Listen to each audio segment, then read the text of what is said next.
best place to hide the truth is in the pages of a book.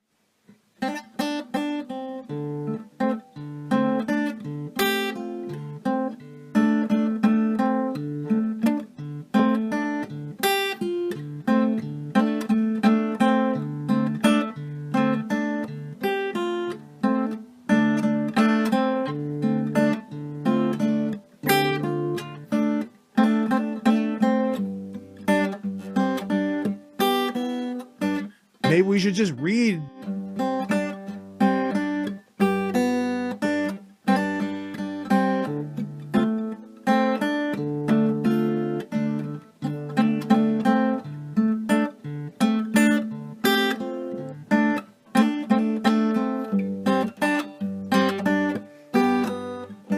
Maybe we should just read.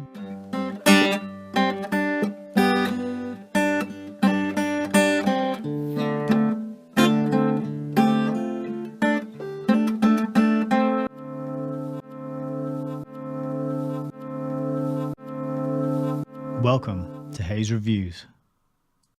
Yes, hello, good evening. This is Nick, creator of Hayes Reviews, and we're back for another reading tonight.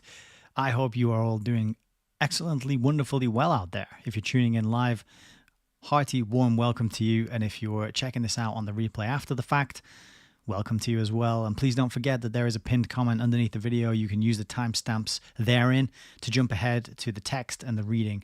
Tonight is our part 10, part 2 of The Fearful Master. This is the part 2 of part 10 because we did part 10 earlier in the week, Tuesday night, and I didn't get everything read that I wanted to finish on that episode.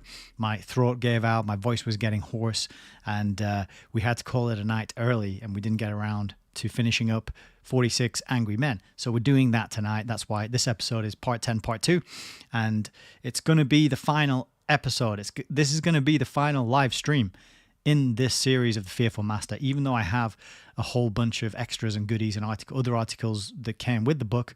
I think we're going to be belaboring the point to get all of those on the record, but we can come back to them at some point in the future and read through them, no doubt. There's some very interesting stuff there, but tonight we're going to be taking a look. I bet you could hear that motorcycle revving away there, couldn't you? I've just realized I've left the window open. Give me a second, I'm going to close that window.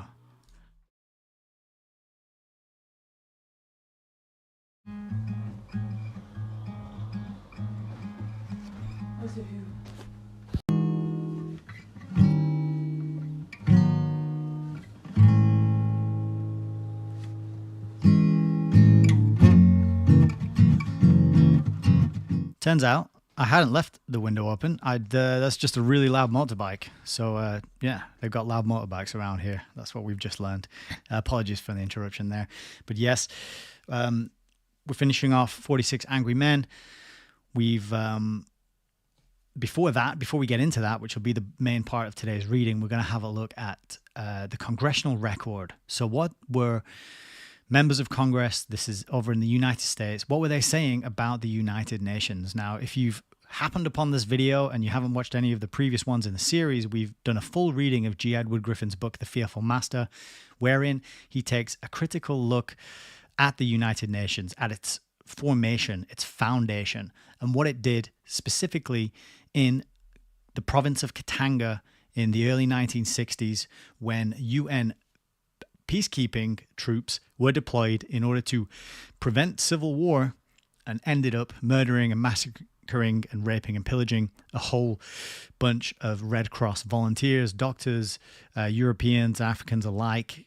We've read through many accounts of murder, of harm, of pillaging, plundering, and it's been pretty harrowing. And the document is the testimony of 46 doctors who were working there at the time.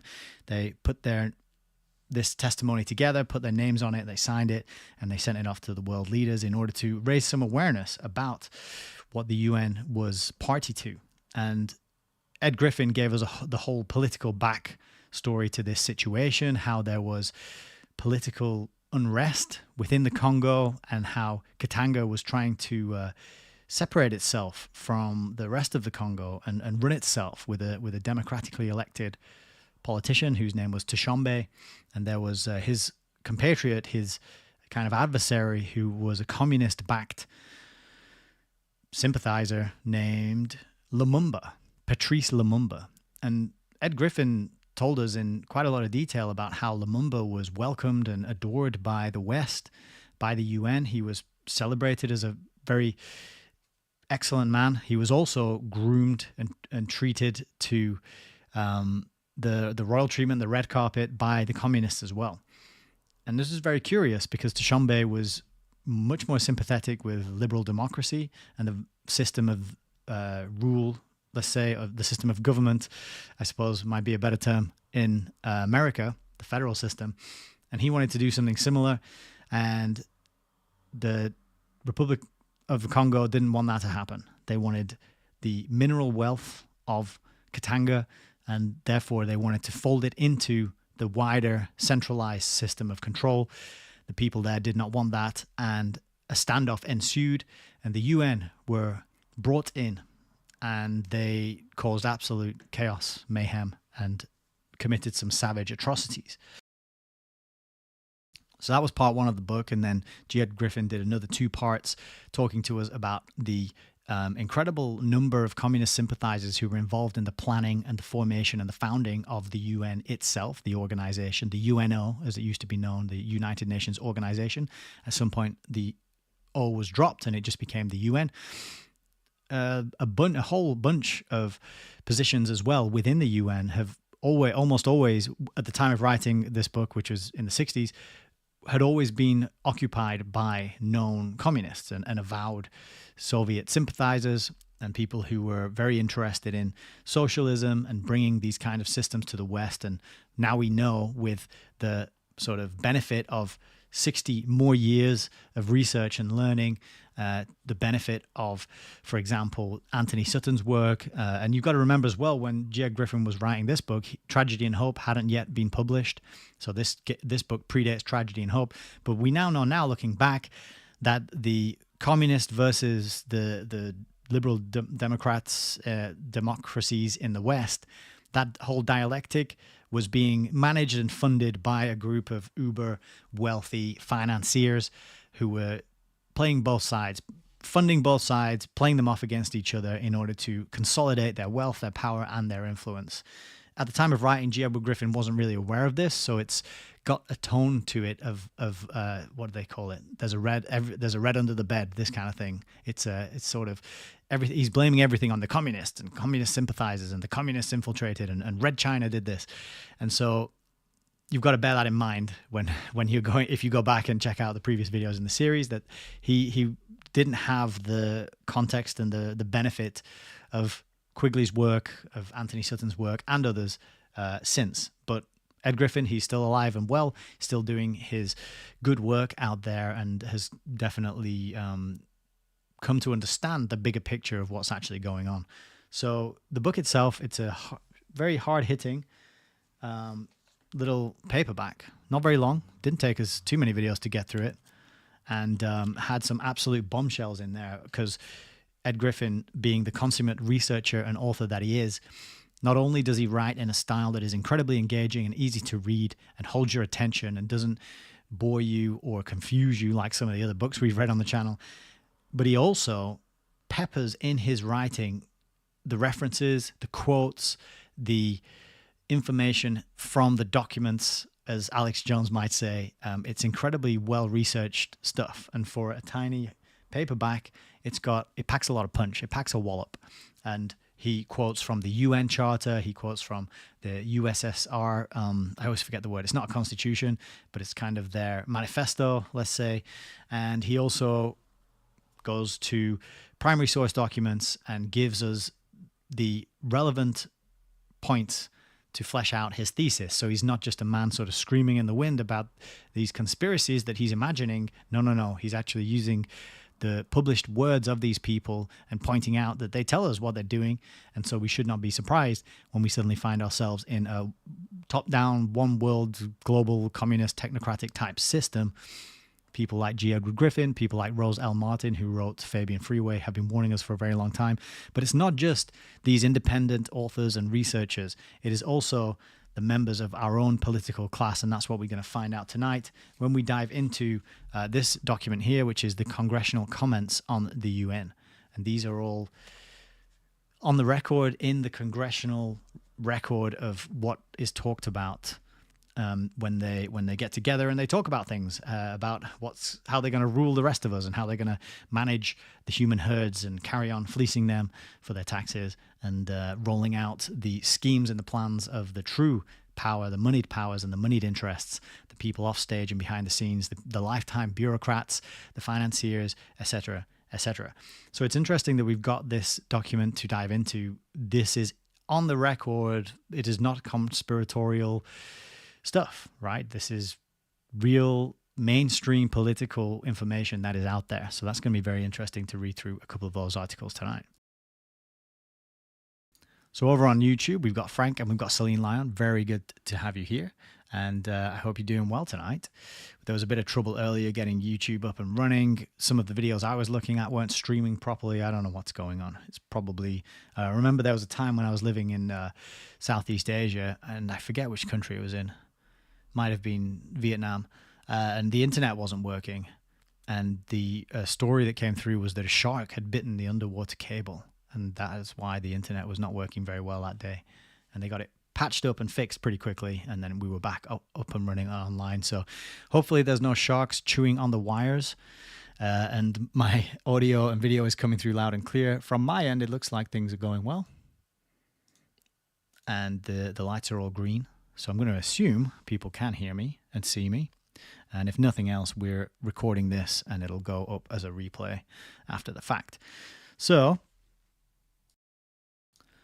let's see, a bit of housekeeping, and then we'll get into the reading. I'm not going to make this mistake that I did last time. I did a whole hour of introductory rambling about various things. I'm not going to do that. But I do want to mention that last night I had a very stimulating, entertaining, and edifying conversation with Melissa, who runs the Alan Watt CTTM channels on YouTube, on BitChute, on Rumble, and other places, no doubt. She also runs Alan Watt's website, cuttingthroughthematrix.com, which is a fantastic resource that I use almost daily. And we had a wonderful conversation. I told a bit of my story about how I ended up doing this, how I got into collecting books and talking about them and making this content and reading them online. And then we got into a discussion on Animal Farm, and it wasn't planned or structured, and we let it sort of meander and be spontaneous and take us wherever we felt like going. And I thought that was a really enjoyable conversation. It was such a pleasure and an honor to be invited to take part in that. And we even made plans to do another one, but you'll have to check out the episode to find out what book we're going to do next. But we did announce that and decide that in the video. But that's going to get posted on CTTM, Alan Watt CTTM. Stands for Cutting Through the Matrix. That will get posted at some point in the next 24 hours or so, I think. So keep an eye out for that. I will also post it to my channels when it's ready. And if you want to stay in touch with me, then you can check out allmylinks.com/Hayes Reviews. And on there, you can find all the links to all the places where I do stuff, which include YouTube, Rumble, Odyssey, Telegram, Instagram, Twitter. Is there more? Yes, there is. There's also Entropy, which I actually forgot to set up tonight. I might do that quickly now. I always forget about you, Entropy. My bad. I feel bad as well. And I always say that too. I always forget about you and I feel bad. But Entropy, they're trying to preserve free speech. They're trying to do something that is helping the... Oh, it looks like I'm not going to be able to log in. Helping the creators by providing them with a place to use free speech, take advantage of that, and to also receive donations. There's a super chat function, and it's very cool. If people decide to use that, that's a nice way to get money directly to creators and also support a kind of fledgling streaming platform that cares about and looks after free speech. Okay, we're on Entropy now. That's done. Hopefully my rambling while I did that was enough to distract you from the fact that I was organized. Housekeeping, the other thing, as I mentioned, this is the last live stream of the Fearful Master series, and it is the last Hayes Reviews live stream ever from this studio. I have loved every second and every stream that I've done from the studio, but we are moving house. We're going to a new place.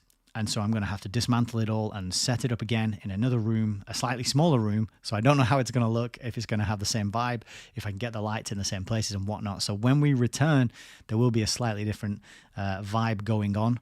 I'm not sure how I'm going to build that background and everything in the new place, but it means we probably won't be live streaming for maybe the rest of the month.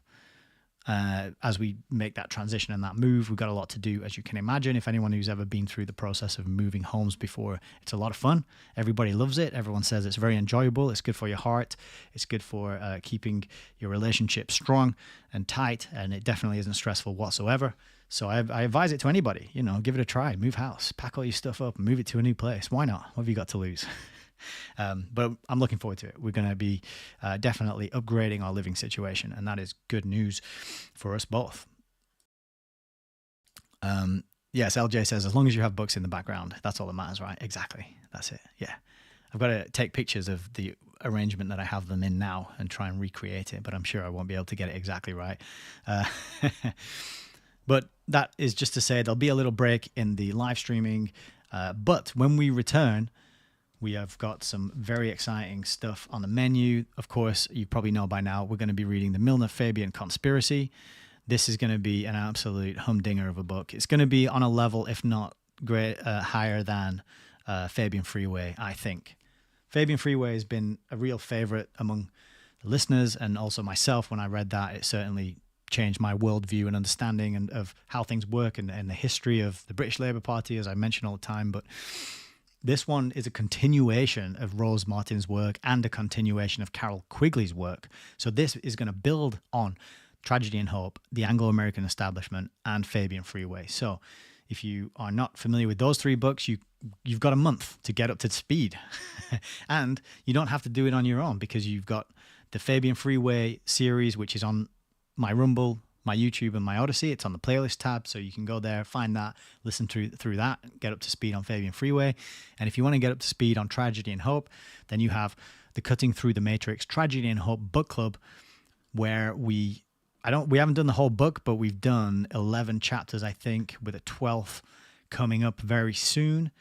And that is a wonderful place to find. And they're all posted on Melissa's Alan Watt CTTM channels, but there's a link here where I can copy, and I'll put it in the chat for anybody who wants to get involved with a group of people who are trying to educate themselves and better their understanding of the world by reading books.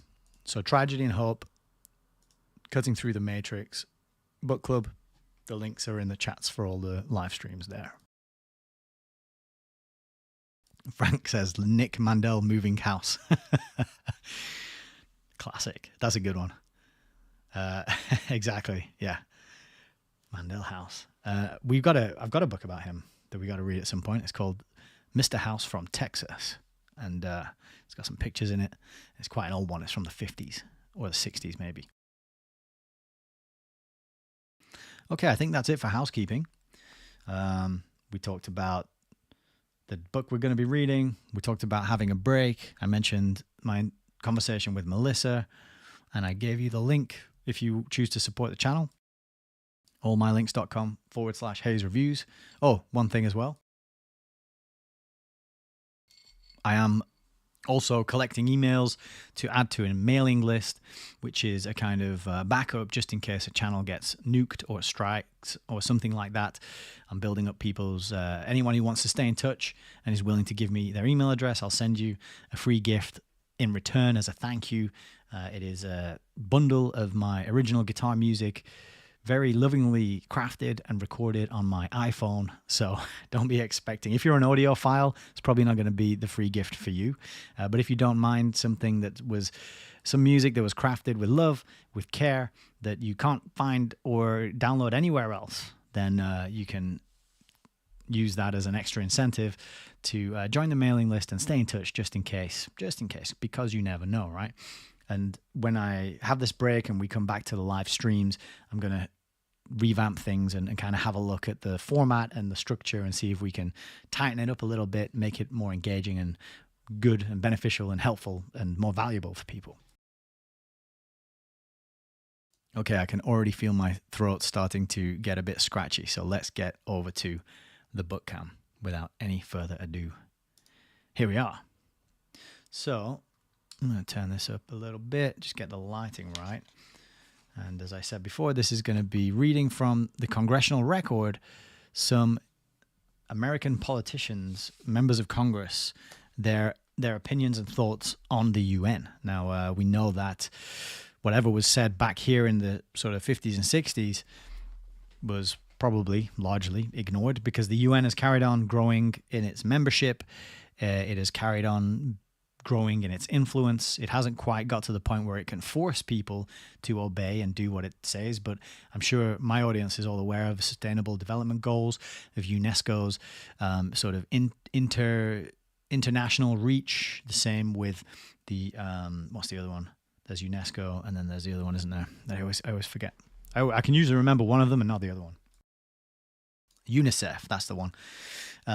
These are, and the WHO, of course, featured prominently in all our lives this past 4 years, rolling out their diktats with regard to health because they care so much about you that they will allow you to continue buying fake food products full of seed oils, chemicals, and additives and genetically modified ingredients. But they really care about your health.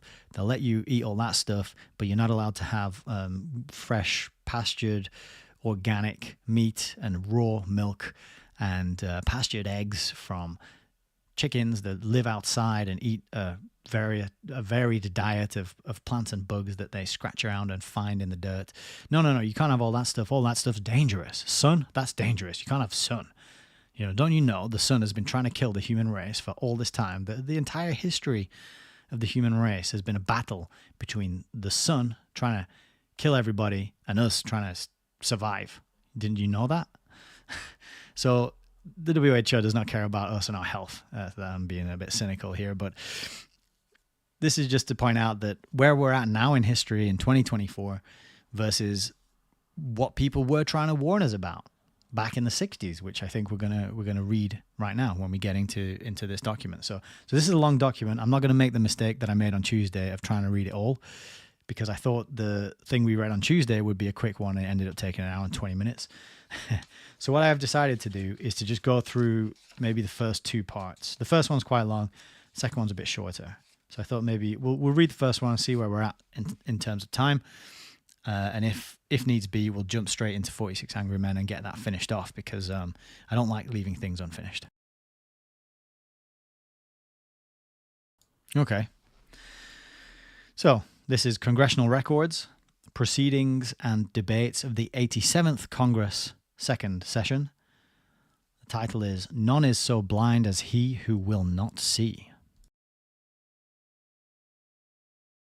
And this is a speech of Honorable, I guess ON stands for Honorable, James B. Utt of California in the House of Representatives, Monday, January the 15th, 1962.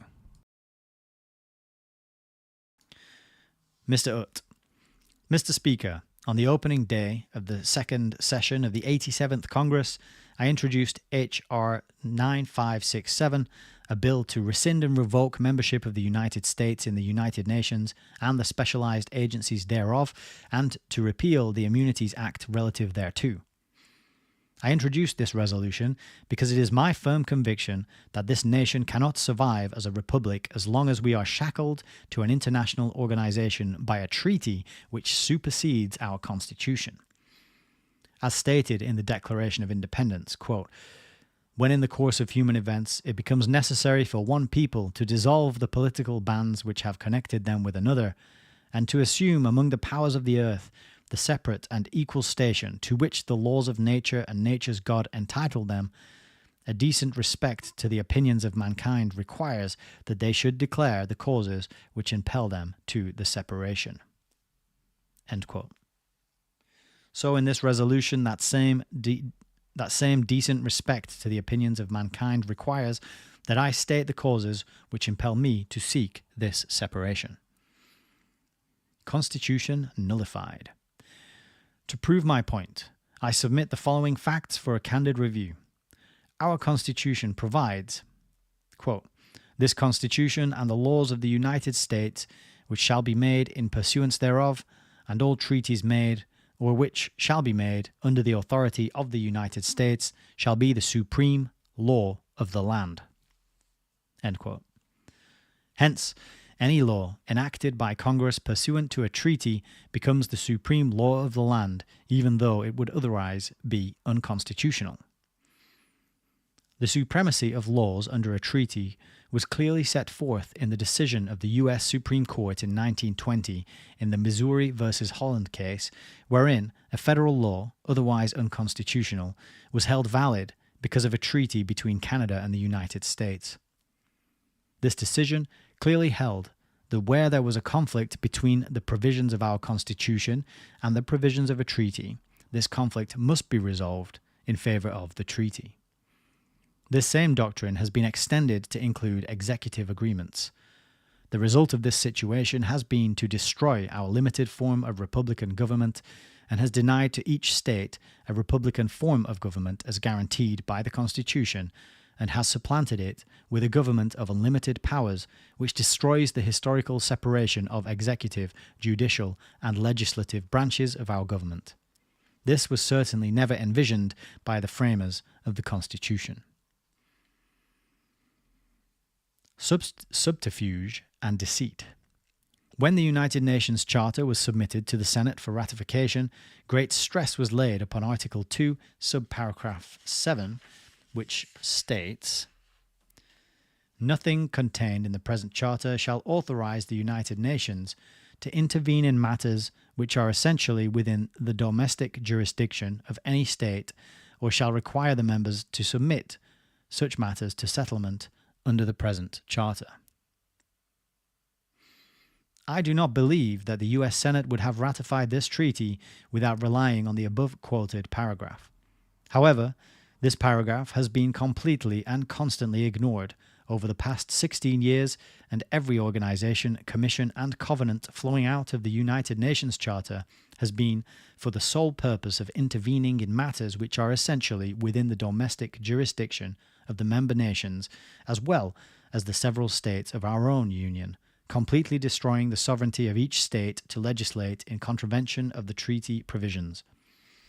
Mr. Moses Moskowitz, a noted internationalist, made the following statement in the American Bar Association Journal of April 1949, quote, "Once a matter has become in one way or another the subject of regulation by the United Nations, be it by resolution of the General Assembly or by convention between member states at the instance of the United Nations, that subject ceases to be a matter being essentially within the domestic jurisdiction of the member states. As a matter of fact, such a position represents the official view of the United Nations, as well as of the member states that have voted in favor of the Universal Declaration of Human Rights. Hence, neither the Declaration nor the projected covenant nor any agreement that may be reached in the future on the machinery of implementation of human rights can in any way be considered as violative of the letter or spirit of Article 2 of the Charter." Following this, the Atchison State Department made this official declaration: "There is now no longer any real difference between domestic and foreign affairs." These statements plainly render Article 2, subparagraph 7 of the Charter meaningless. John Foster Dulles, former Secretary of State, in a speech before the American Bar Association in Louisville, Kentucky, April 12, 1952, said, quote, "Treaty law can override the Constitution. They, the treaties, can cut across the rights given the people by the Constitutional Bill of Rights." Republic destroyed. This conversion of our limited republic to an unlimited democracy is a death blow to this nation. The realization of this tragedy was the reason for the proposal of the Bricker Amendment nearly a decade ago. The Bricker Amendment simply provided that when there was a conflict between the Constitution of the United States and a treaty, that conflict must be resolved in favor of the Constitution, and yet the Bricker Amendment was defeated by a narrow margin under strong propaganda pressure from the Council on Foreign Relations and politicians who gloried in the unlimited power conveyed upon them by the United Nations Charter. There were just too many politicians and too few statesmen. A sad indictment. Now let us look at the record. According to Trygve Lie, longtime Secretary General of the United Nations, he stated flatly that there was a secret agreement between Alger Hiss and Molotov to the effect that the head of the United Nations military staff should always be a communist. That agreement has never been broken, and we have had a succession of communists filling that post, the present one being Mr. Arkadov. As a first consequence of this treasonous agreement, this country lost its first military engagement in Korea at a cost to this country of more than $20 billion and 145,000 American casualties, to say nothing of the honor and prestige of this nation. This was the first war in which we engaged, not as the United States military force, but as a United Nations force, although we contributed 90% of the men and the money. How convenient this was to the communists to have one of their own men as head of the United Nations military staff, who reviewed all orders going from the Pentagon to General MacArthur and gave them to our enemy before General MacArthur received them. The enemy, which consisted of the Red Communist Army and Russian equipment and flyers, was driven back to the Yalu River and given sanctuary on the other side. General MacArthur could have destroyed the enemy in short order had he been permitted to pursue them across the river from whence they came. Because General MacArthur could not in good conscience follow these orders, he was recalled, and the Korean War ended in dismal defeat. We were sold the UN on a promise of peace, but we failed to realize that this peace was to be on communist terms. In fact, it was to be a total victory for the international communist conspiracy. Our faith in this hope was so firm that we were lulled into a state of false security while the communist world gobbled up 13 or 14 countries, bringing 800 million people under their domination. Russia has used the veto power nearly 100 times.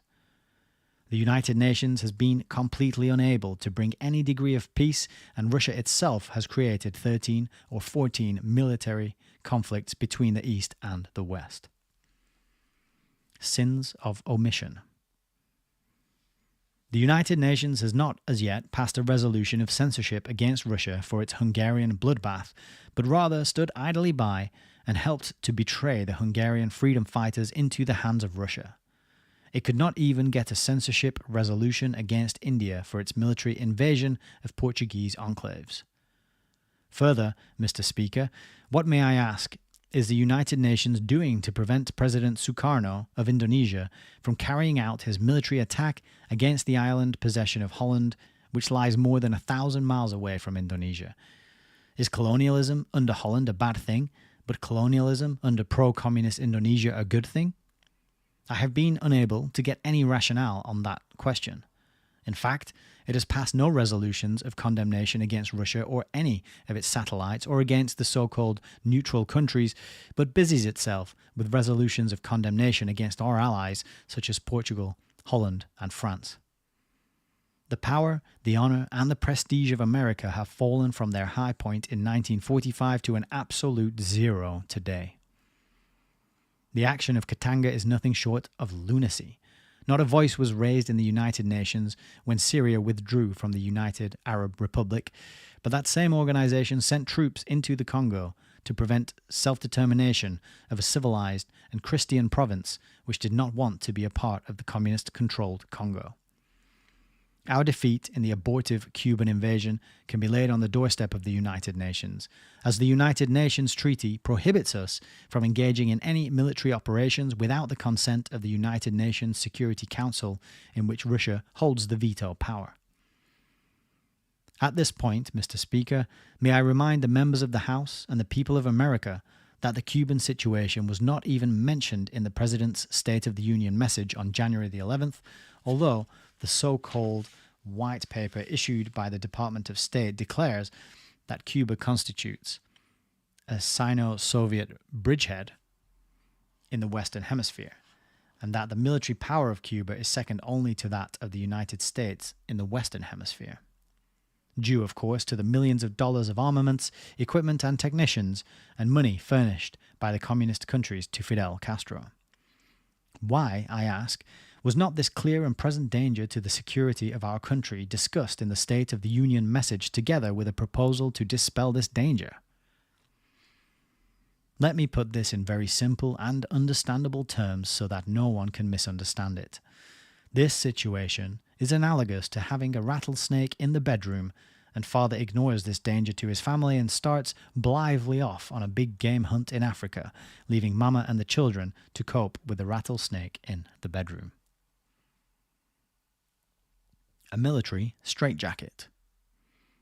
Mr. Speaker, how silly can we get to relinquish the right to protect our nation against communist invasion in the Western Hemisphere?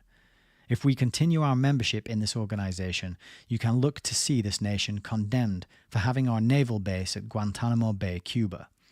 You can also look to see us condemned for owning the Panama Canal and the same 66 votes which threw France out of its legal position in Bizerte can vote us out of Guantanamo and out of Panama. You can see, and with reason, Mexico demanding through the United Nations all of that territory taken from them under the Treaty of Guadalupe Hidalgo following the Mexican War in 1848.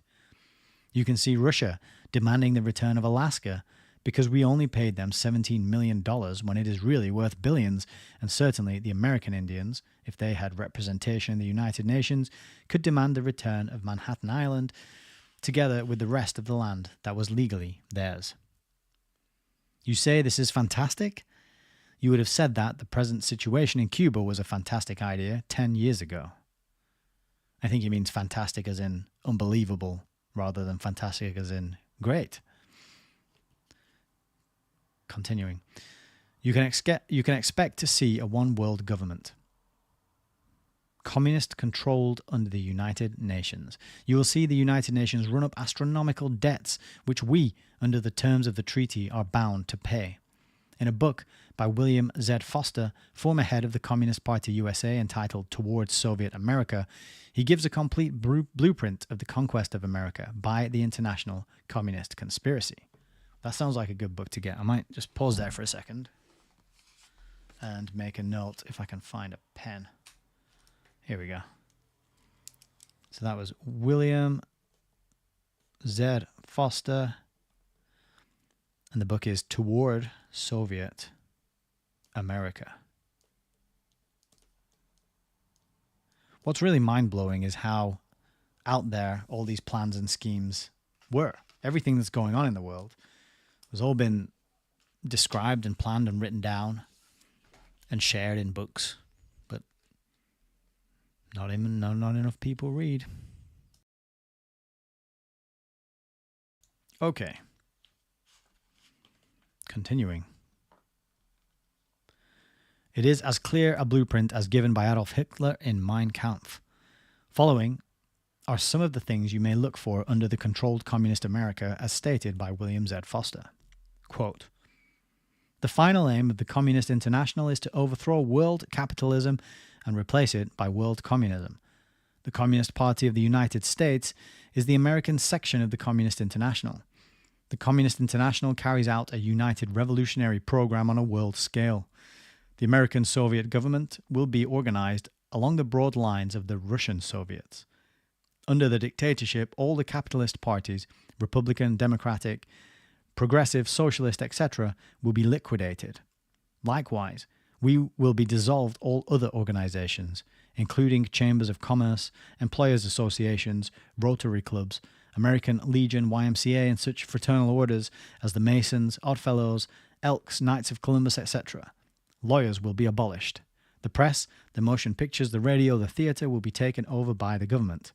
Studies will be revolutionized, being cleansed of religious, patriotic, and other features of the bourgeois ideology. The decisions of the Soviets are enforced by the armed Red Guard.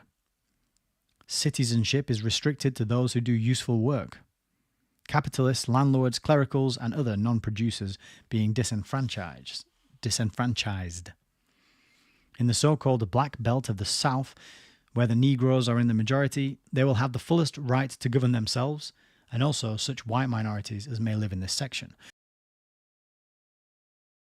Where the party elects its candidates to legislative bodies, they make use of these public forums to bring forward the communist program.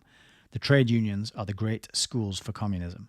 Religion has sanctified every war and every tyrant, no matter how murderous and reactionary. The free American woman, like her Russian sister, will scorn the whole of bourgeoisie, sex, hypocrisy, and prudery. UN, a godless organization. Our Declaration of Independence concludes with these words, quote, "And for the support of this declaration, with a firm reliance on the protection of divine providence, we mutually pledge to each other our lives, our fortunes, and our sacred honor." This is a full and complete acknowledgement of divine guidance. Nowhere in the United Nations Charter or any of its subsidiaries do you find any reference to a supreme being. The Bible says, quote, unless the Lord build an house, they labor in vain who build it." There is indeed no evidence of the Lord's work in the United Nations. I know that I will be accused of being irresponsible and fanatical, but I find myself in good company. The testimony of 5 of our greatest fighting men, General Clark, General Van Fleet, General Stratemeyer, Admiral Joy, and Lieutenant General Almond, before the Jenner Committee in 1954, is summed up in the words of General Stratemeyer, quote, "We were required to lose the Korean War," end quote. Lord Beaverbrook, noted British publisher, said, quote, "Here in New York City, you Americans have the biggest 5th column in the world, the United Nations." At this point, may I say, Mr. Speaker, that Olga Hiss recommended the first 500 employees for the United Nations. Then after that, the late Robert Taft said, quote, "The UN has become a trap. Let's go it alone." Herbert Hoover said, quote, "Unless the UN is completely reorganized without the communist nations in it, we should get out of it." Winston Churchill said, quote, "Don't pay attention to the UN." Charles de Gaulle has warned the UN to stay out of Algiers. Who manages the UN? Now, Mr. Speaker, let us look at the present mismanagement of the United Nations. Russia had been demanding a troika to supplant the UN Secretariat after the death of Hammarskjöld. The failure of Russia to secure this troika was hailed as a great victory for the West. But was it? U Thant of Burma, a self-styled Marxist, was chosen, and he agreed to invite a limited number of UN undersecretaries, quote, "to act as my principal advisors on important questions." So far, he has indicated 2. Georgy P. Arkadov, a communist from the Soviet Union, and Ralph Bunche of the United States. This was a communist victory in that Russia now has its troika, one an avowed Marxist, the second a dedicated communist, and the third with a pro-communist bias. A resume of Dr. Bunche's record, prepared by Archibald B. Roosevelt, son of Theodore Roosevelt, includes this paragraph, quote, "Dr. Bunche was part of the editorial apparatus of an openly communist magazine, Science and Society, for over 4 years. He contributed to this publication and added his name and prestige as a professor of Howard University, even after the communists in their publication. The communist openly stated that Science and Society magazine has as its function to help Marxward-moving students and intellectuals to come closer to Marxism-Leninism, to bring communist thought into academic circles." In a Senate probe by the Internal Security Subcommittee, it was brought out that Dr. Bunche had repeatedly pressured persons in charge of UN employment to hire a notorious communist agent, in spite of the fact that here was a derogatory report against the individual by a security agency of the government. Dr. Bunche was a high official in the Institute of Pacific Relations, an organization investigated thoroughly by the Senate Internal Security Subcommittee and described as follows, quote, "The effective leadership of the IPR used IPR prestige to promote the interests of the Soviet Union in the United States. The object of this IPR was, in 1944, to force the Chinese government to adopt reform measures and make concessions to the Chinese communists, which would pave the way for seizure by Soviet forces. And I think I'm right in saying as well that the IPR, the Institute of Pacific Relations, was the forerunner to the CFR, the Council on Foreign Relations. I might be wrong about that, though. The IPR leadership sought to bring into public discussion at a vital meeting internal conditions in China so that Chiang Kai-shek would be criticized for the internal situation in China. Dr. Bunch is on record as supporting the position of the IPR leadership in this matter. It is my considered opinion that Dr. Bunch must be considered a security risk for our country in any position which he may hold. This troika arrangement, engineered by the communists, is frightening and devastating when you consider the United States of America has no foreign policy of its own except the United Nations. Lincoln once said, quote, "If destruction be our lot, we ourselves must be the author and finisher." This is it, Mr. Speaker. If this republic is to perish, we ourselves, within our own household, will be the architect and finisher of our fate. That was the Honorable James B. Utt. Excuse me while I take a sip.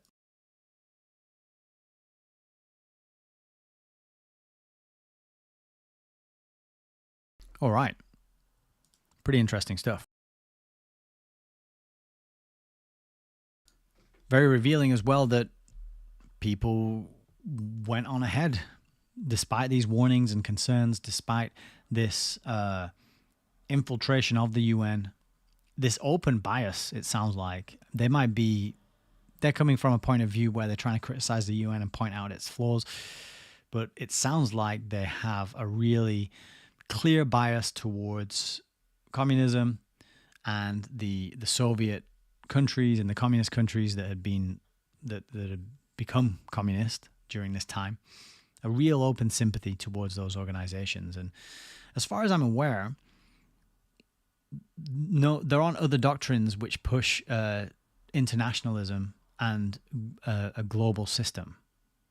But I'm not very well versed in all the different political ideologies and philosophies that are out there. But when we read through Fabian Freeway, one of the things that turned up is that a one world system is the end goal of communism, and socialism, and communism is the end goal of socialism, right?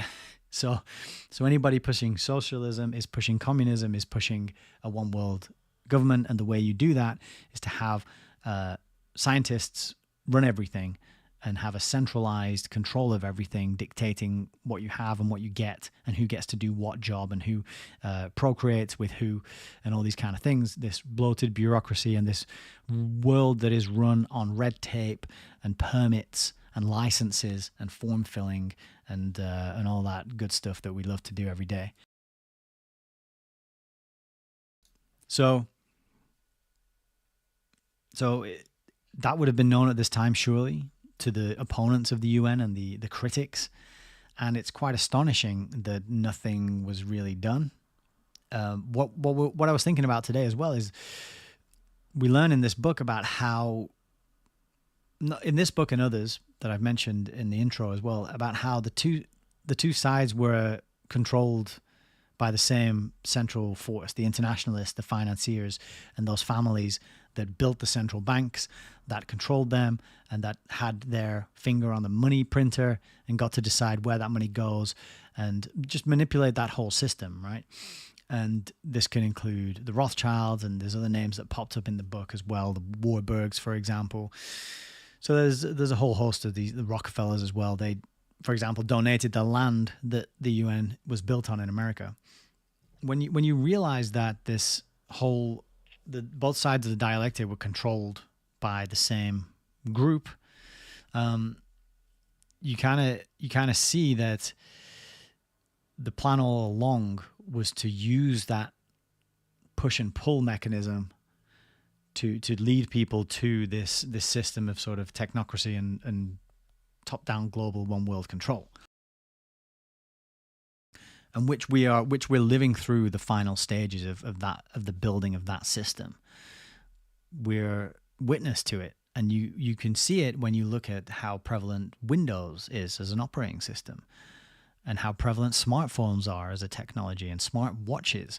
That everywhere you go, these operating systems and these technologies are ubiquitous now, regardless of culture, nation. It doesn't matter what continent you're on, which hemisphere you're in. That is the sign that the final bricks are being laid in that wall of the prison, the digital prison. And it's quite astonishing to read the history of how that has been done and read the testimony of people speaking out against it, such as James Utt, and also the frustration that it doesn't seem like anything was done. But the other thing I was thinking of as well was how going into the Cold War, what a sort of farce that was. How there was never any risk, really, of nuclear war kicking off and wiping out whole nations of people, and yet that narrative was pushed. People were traumatized by ducking and covering under their desks at school. All these videos of massive explosions and houses being destroyed, all the propaganda that's gone on in the intervening years. Terminator 2 is the classic example. We talked about this quite a bit in the reading of Bertrand Russell's book, Has Man a Future? Quite incredible and sobering to think that that whole event and all the spying and all the restrictions on freedom and the paranoia and the transformation of society that happened during that time was done in the name of, just something that was a total farce, because the same people were running both sides and having this diplomatic immunity, being able to go into the UN and out and not having their bags searched and not having to submit to the same rigorous security measures that the rest of us get insulted by whenever we try and travel. These people, because they've signed up to this organization, are somehow above and beyond and outside of that. And so it shows you what a farce the nation versus nation narrative really is. That only applies to us plebes down here who have to get brainwashed and suckered into going out and fighting the war and putting our lives on the line and murdering people we've never met, right? The nation versus nation narrative only applies to us. When you get higher and higher up in the pyramid and the upper echelons of control and wealth and power and influence, they're not loyal to any nation. They're not even loyal to any ism, any political ism, communism, capitalism. They're not even loyal to that. They're loyal to their, I don't know what, the only ism I can think of that they're loyal to is Satanism as defined by Mark Passio. And don't run with your own, if you're not familiar with Mark Passio's work, please don't run with your own interpretation of what I mean by Satanism. Passio has a very specific set of points which make up what he calls Satanism. And one of them is moral relativism. Okay, that's a key part of Satanism as defined by Mark Passio, who was in the Satanic Church for a while. He was a Satanic priest. He was a member of that religion, and he got out, and he's now a whistleblower. So I'd say he knows a bit about what he describes, but even if he just came up with that and concocted it, he's very much on the money with how he defines Satanism, just as... Right. Okay. So I say he's on the money. I mean, he's on the money in terms of what I suppose the mentality and the mindset of this useless, eliting, parasite class have. So it's moral relativism. It is ego worship. It is no acknowledgement or honor of any kind of divine authority. Like, the ego is the highest authority, right? And there's all these other tenets as well. The reference for that would be his presentation, De Facto Satanism, because this is a fantastic presentation, because what he does is he explains how these people indoctrinate us into their way of thinking and living, and they indoctrinate us into Satanism, in other words, as defined by him. Again, I'm not talking about the worship of a horned entity that was kicked out of heaven for being a bad boy, and now he walks around in hell and he's friends with Saddam Hussein or whatever. South Park depicts it as, not the fiery brimstone red character with horns no, not that. Like, Satanism as a worldview, as a mindset, and as a set of values and behaviors and beliefs and a religion. So I would really recommend people check out that. I'm going to stick it in the chats for everybody. Bookmark that, check it out. It's a 2-hour presentation. You can stick it on 1.5, get through it a bit quicker, but it is really, really good. I haven't watched it for a while. I am overdue. I'm overdue a repeat viewing of that. I might do that tonight, actually, when we wrap up. So that was quite a roundabout rant there. Mindhack says, Greg Reese does a great short video on Passio's concept as well. Thank you for that. If you've got a link, I don't know if you can share links, actually. I might have banned people from doing that. But yeah, Greg Reese, you'll be able to find him. He's out and about there. You'll find him on the socials and in the ghettos. Yeah, Greg Reese, and I think he did an interview with Mark Passio too. Mark Passio is one of the hardest working guys out there. But I just think that his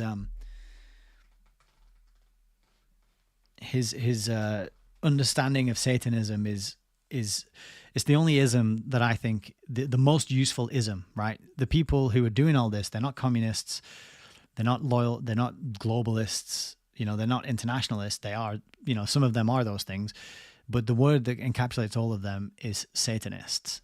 And so if that sounds weird to you, definitely check that out, and you'll understand what I mean, I think, after you've been through that video. All right, okay. So yeah, revelatory insights into the true purpose of the UN, I think. I didn't read anything in that statement there, that whole... what is it? Oh, it was about 4 pages. I didn't read anything in there that I disagreed with. He brought in excellent points about the UN being a godless organization, and he contrasted it to the Constitution. Now, when you boil it down, the Constitution, the Charter of the UN, it's just a document written by man.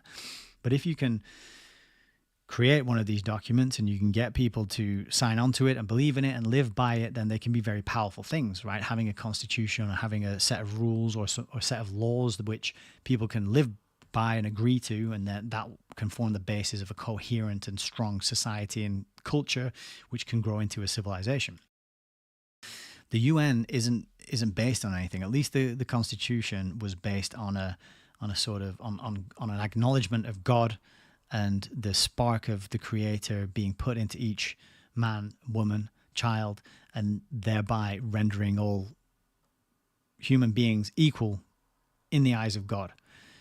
The UN, they don't want to acknowledge that, right? Because the UN's founded more in line with a eugenic way of thinking, with a elitist way of thinking, the useless elites. That's a phrase at the moment. But this way of thinking where we are the ones who have the right to be in charge. We have the precious blood, and we've amassed all this wealth and fortune, and therefore we are the ones who need to be on top, managing the rest of you and making decisions for you and telling you where to go and what to do and keeping the rabble under control, because the human herd needs shepherds, right? And they cast themselves in that role, and therefore by doing that they have to cast the rest of us as stupid animals that need this mummy daddy government telling us what to do, making decisions for us, indoctrinating / schooling our children, telling us what we need to know and how to think and how to act, and training us to behave a certain way so that we are predictable, useful, productive members of society who pay our taxes and produce our whole lives and work up until the day we drop dead. Thank you very much, right? That's that whole worldview, and doing that to the multitudes of people is much harder if you have a philosophy or a constitution that says we're all equal. Because how do you justify, and this reminds me of my conversation with Melissa last night, all animals are equal, but some are more equal than others, right? Just a wonderful, perfect encapsulation of this idea. Once you remove this idea that the Creator made us all equal, then you can get into, well, some of us are more equal than others, and therefore some of us need the high quality food, and the rest of you can have the cricket protein bars or whatever it is that is cheap, and the fake meat, the lab grown meat, for example, or the soy snacks or whatever slop it is that they feed the slaves. So I think in conclusion, that's what I'm trying to get at. He's making very good points here. The satanic worldview kind of holds that some can lord it and rule over the others because there is no God and there is no equality instilled in us by being having a reflection or a spark of God within us. And then the constitutional view, and I'm no expert on the Constitution by any measure, but that at least does say all men are created equal. So you can see how it is subverted and changed and altered, and I think he did a fantastic job there comparing and contrasting the two documents. Okay, I'll have a sip and then we can get on with the next bit, which is a shorter one. I'm feeling a bit more warmed up now.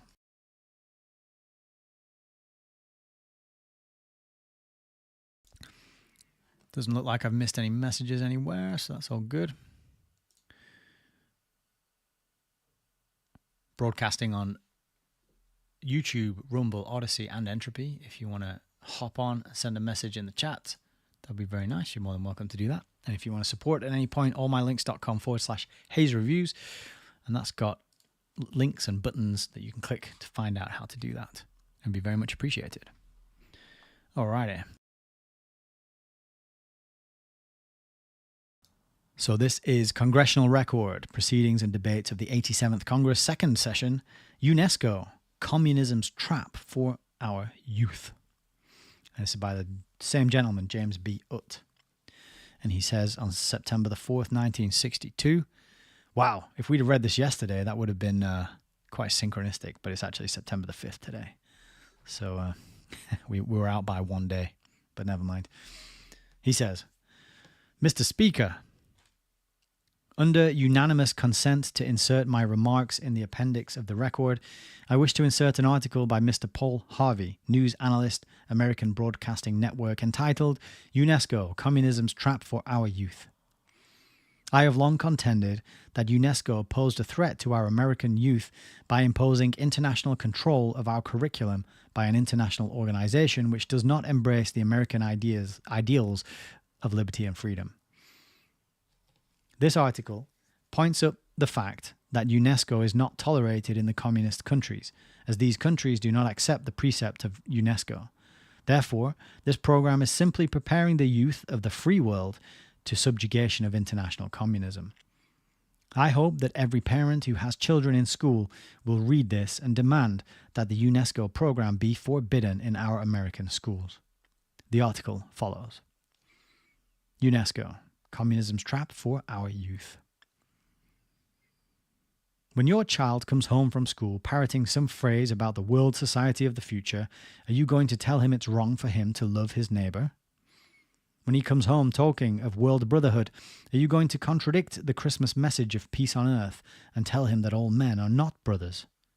Now wait a minute. When your child goes from house to house for UNICEF, collecting coins for underprivileged children overseas, are you prepared to tell him he should not be charitable to those who have less? When his elementary school textbooks indoctrinate him with a philosophy of world government, are you prepared to insist that world war is preferable? Are you against world government just because the American Legion is against it? I have been wrestling with these questions and seeking answers for several weeks. I told you there was evidence that UNESCO was brainwashing patriotism out of our youngsters and substituting the United Nations for God. I said if I found fire where I'd smelled smoke, we'd go into it further. Well, I have gone into it further. I have burned a lot of late nights digesting and analysing all the evidence, pro and con, concerning UNESCO. And I have reached a conclusion which I want to discuss with you, but you are going to have to wade with me through some of the preliminary evidence. UNESCO is the United Nations educational, scientific and cultural organization. It is an organization with thousands of publications too vast to enumerate. UNESCO booklets are distributed through the National Education Association and the PTA to teachers and students. UNESCO literature is issued through YMCA groups and churches, radio and TV programs, newspapers, magazines, civic groups, government agencies, but mostly directly and indirectly, its philosophy of one world government is aimed at the classroom. 12 persons connected with the administration of UNESCO have been identified in sworn testimony before congressional committees as communists. 7 have been connected with Soviet espionage. 6 others refused to appear before government loyalty boards. But now we are not challenging the loyalty or the motives of this organization.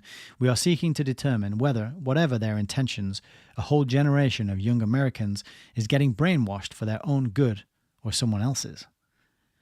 Sometimes the defenders of the Citadel, when they get desperate, become as vicious as the attackers.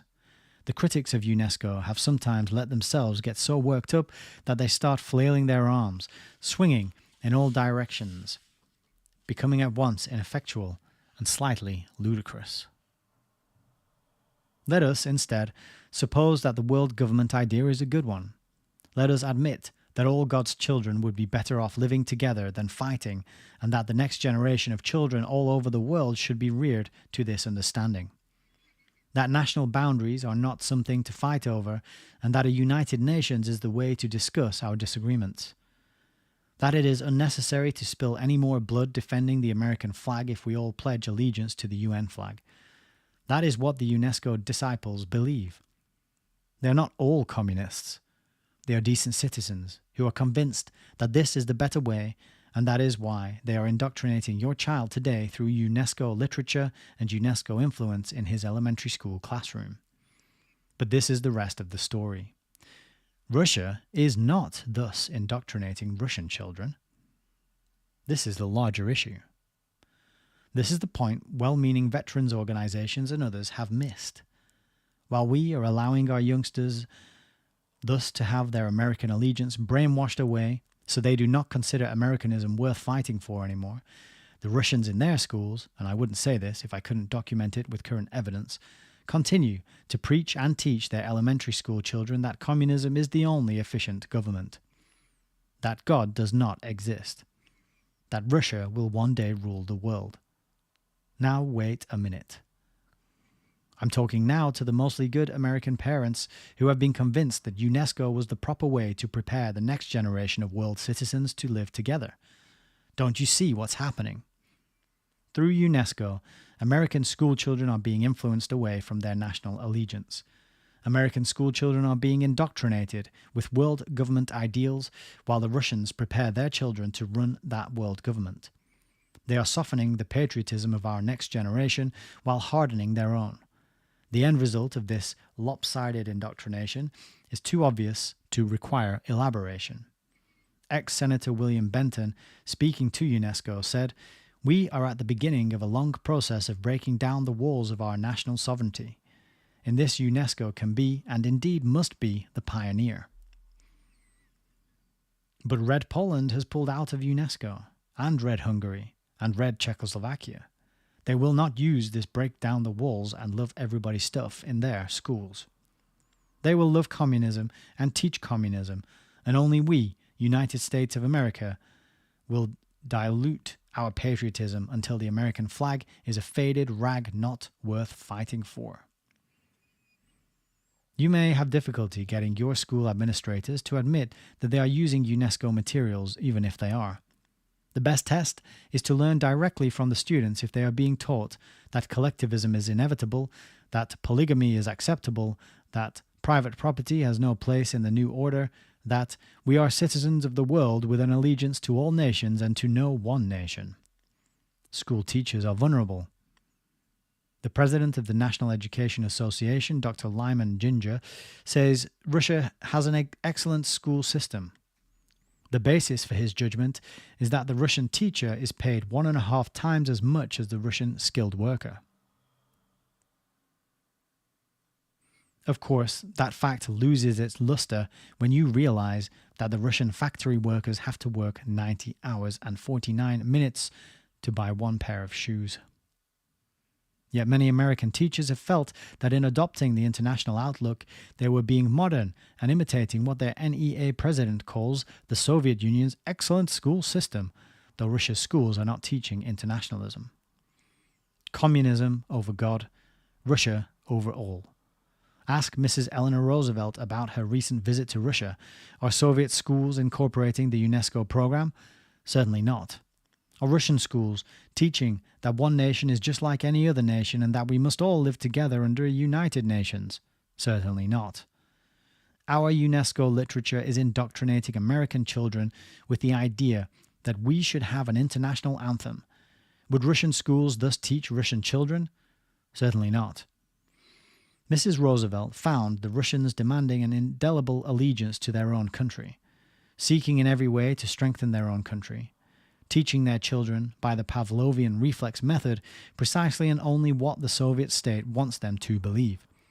As Pavlov taught his conditioned dogs, they teach their children to hate the United States. Is there nothing to encourage international peace in their curriculum? Nothing. The classroom is a nationalistic weapon of the Kremlin. The UNESCO seminar, which guides American teachers, states, quote, "One of the chief aims of education everywhere is to develop those qualities of citizenship which provide the foundation upon which international government must be based." End quote. No, not everywhere. So, before we rewrite our textbooks as the UNESCO seminar recommends, quote, "on a view to improving them as aids to international understanding," let's be sure everybody else follows suit, or the implication is obvious. We grow nationally softer while they grow hard and strong. Only a Russian citizen or a Soviet subversive would want that. Now please don't come back at me with the many old pro and con arguments that have been weighed by the American Legion and the VFW and countless civic and discussion groups for years.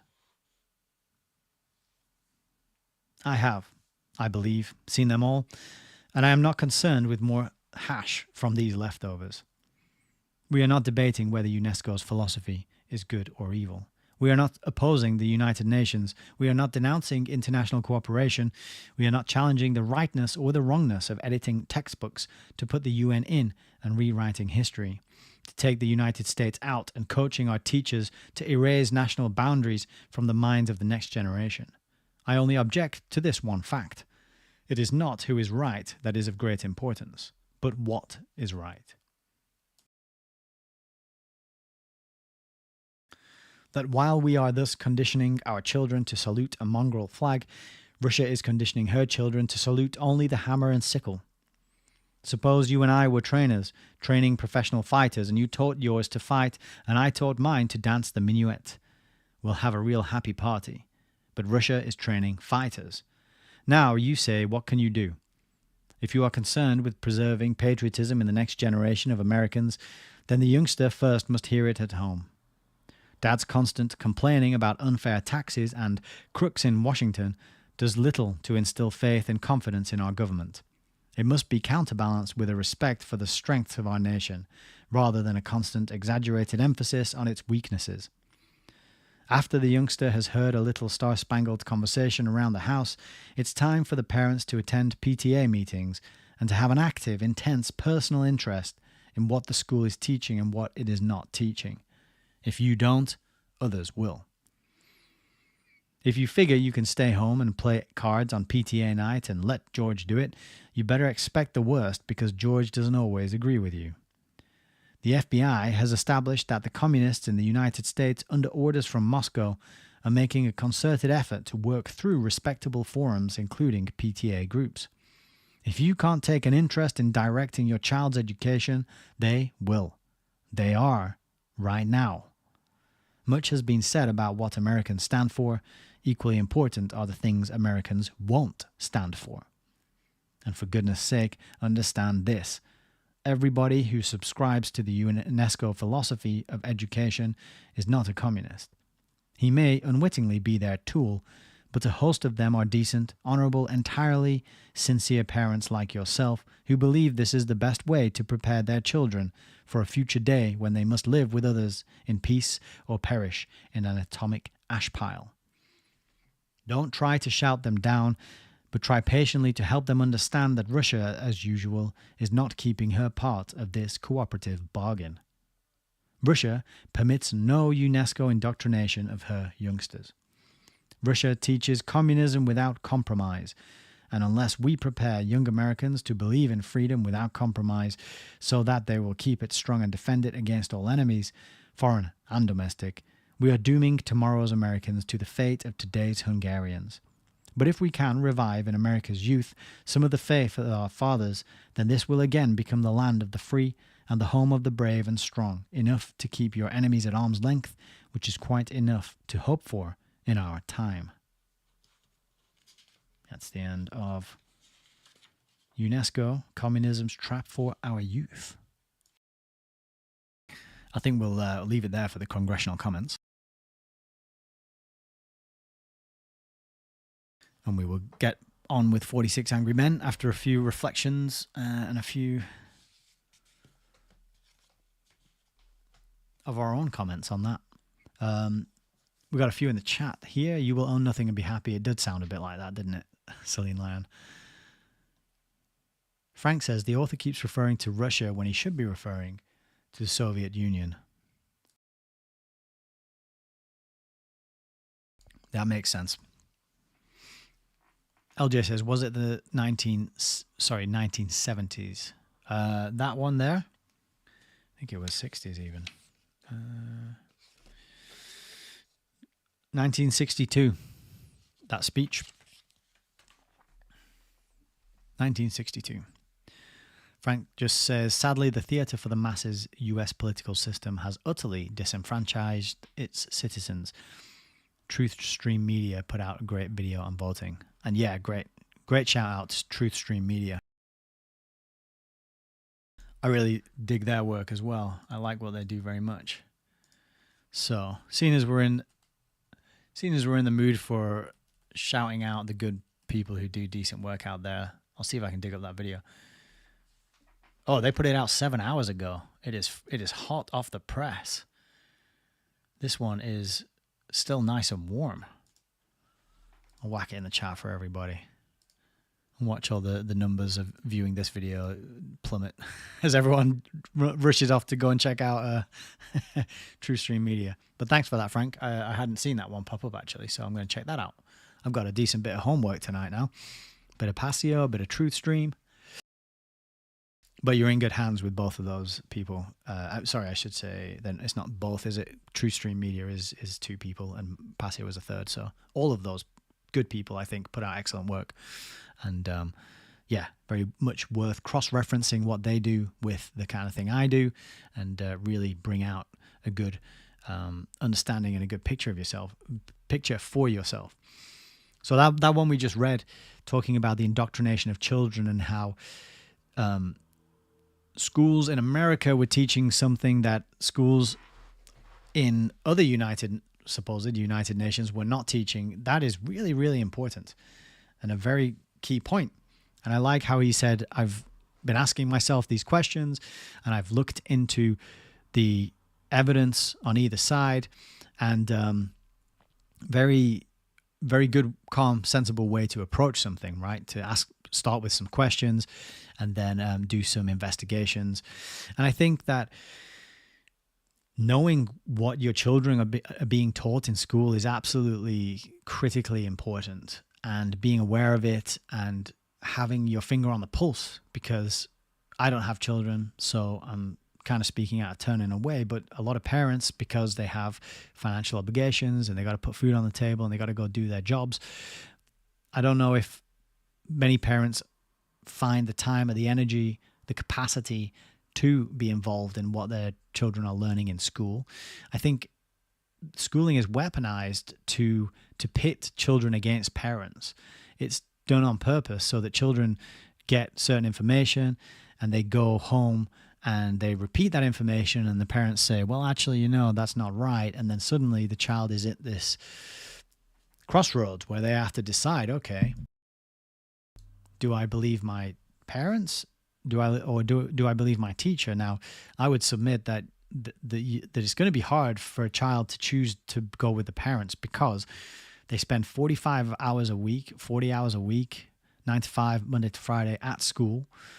They are massively influenced by their peers who are also going to parrot what the teachers say.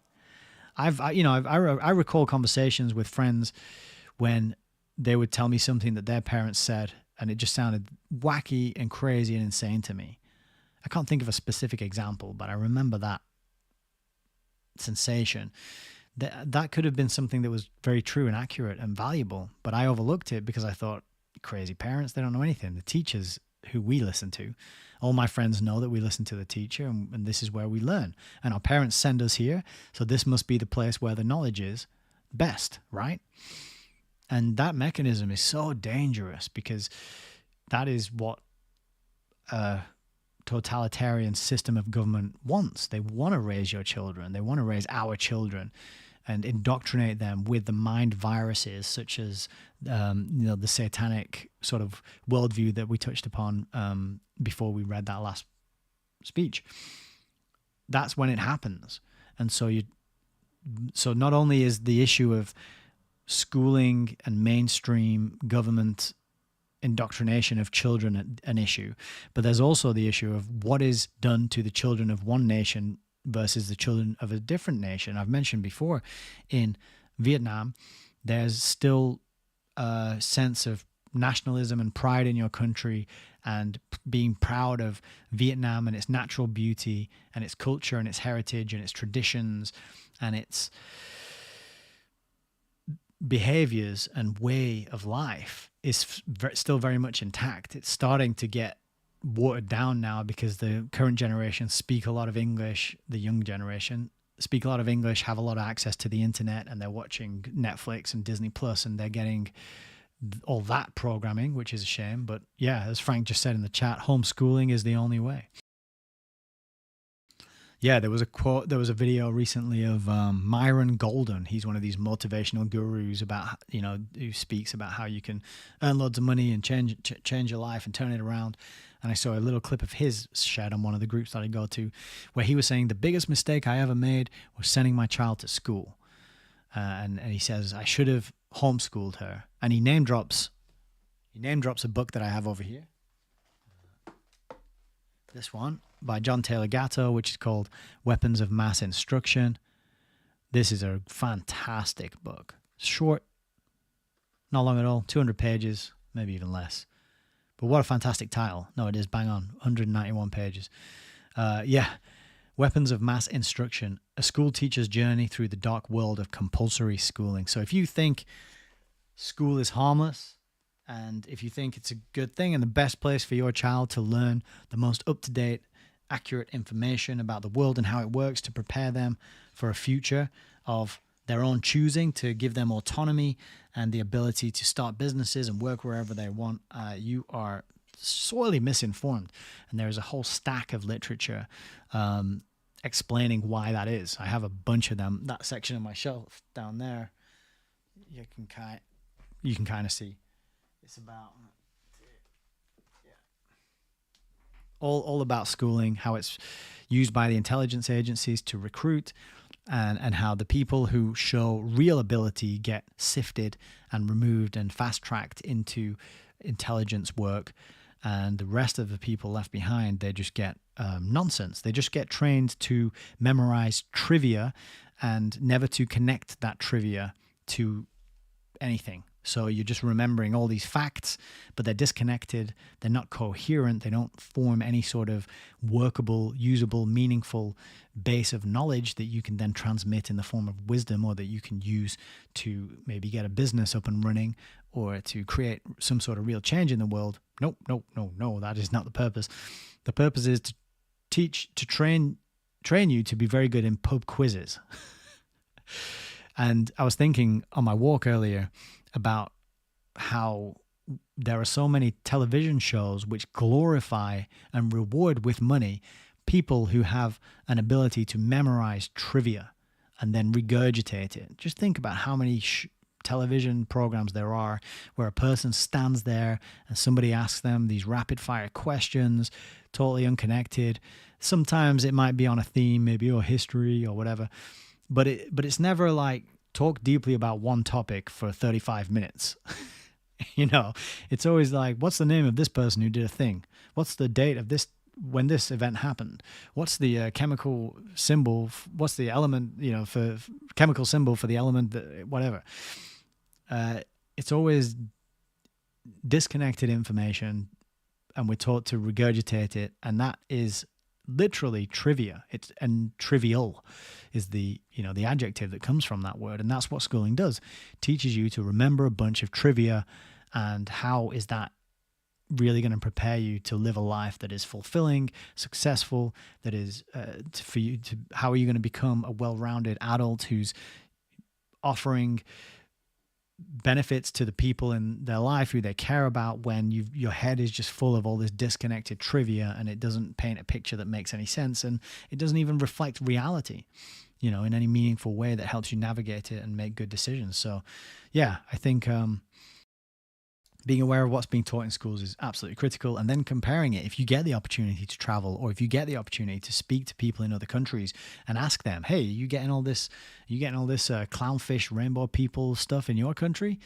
And there's plenty of countries out there which are like, no, we're not having that stuff. We're not allowing our children and young people to be indoctrinated with it, right?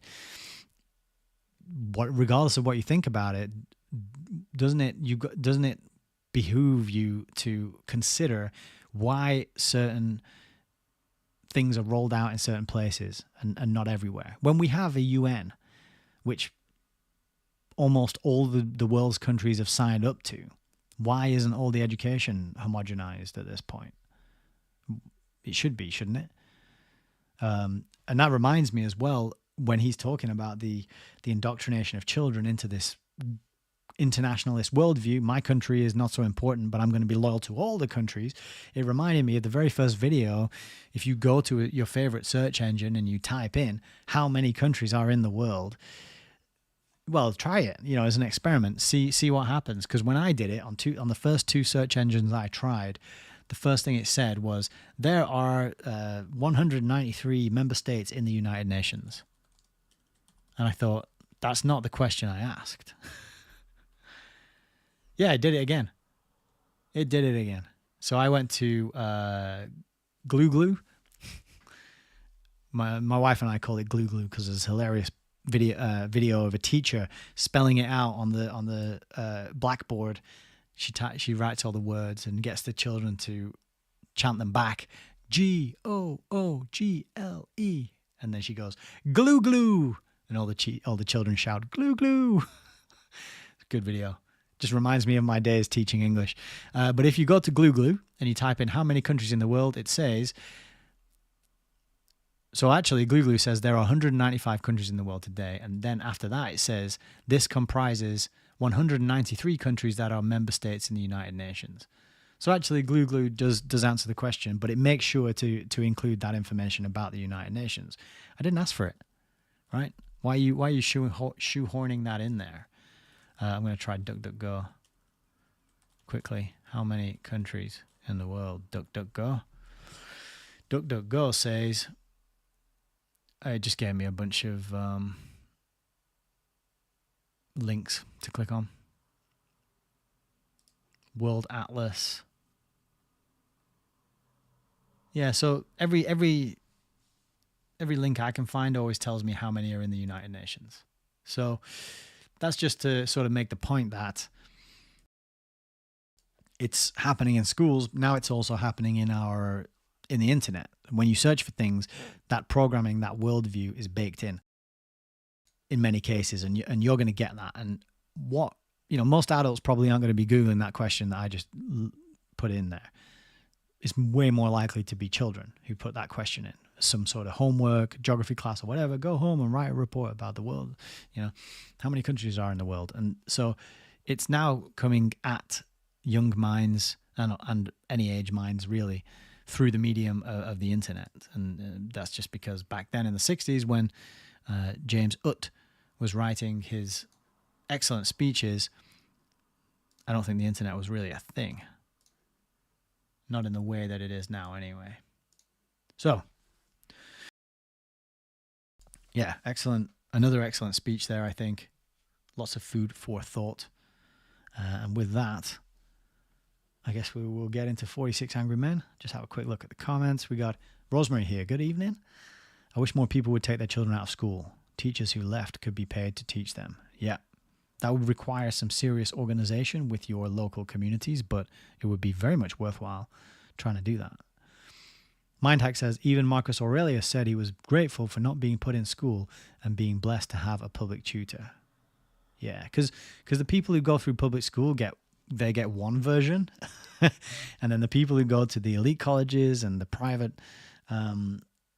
universities and the private boarding schools and all that stuff, all that jazz, the ones you pay big books for, they get a totally different thing. They get trained differently. They get indoctrinated with a sense of superiority, that they are the managers. They are the ones who are going to be running this bureaucracy, this technocracy, right? And the other people just get trivia to regurgitate when they're at that pub quiz.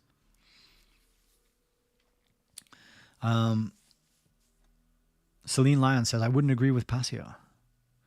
And then Mindhack says, you don't have to agree with everything someone says to get something from their work. And Celine Lyon says, let discernment be your filter with these online characters.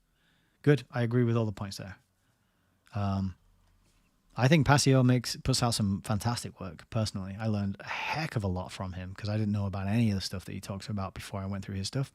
But I agree with Mindhack. I wouldn't take everything he says as true and correct. You always got to, and I would agree with Celine Lyon to say, be discerning, no matter who is, no matter the author, the speaker, how trusted a source you think you're listening to, be discerning and weigh things up for yourself and make your own mind up. That's what it's all about, for sure. Servile arts, says Celine Lyon, as opposed to liberal arts. That's pretty good. I hadn't heard of the servile arts before. I like that.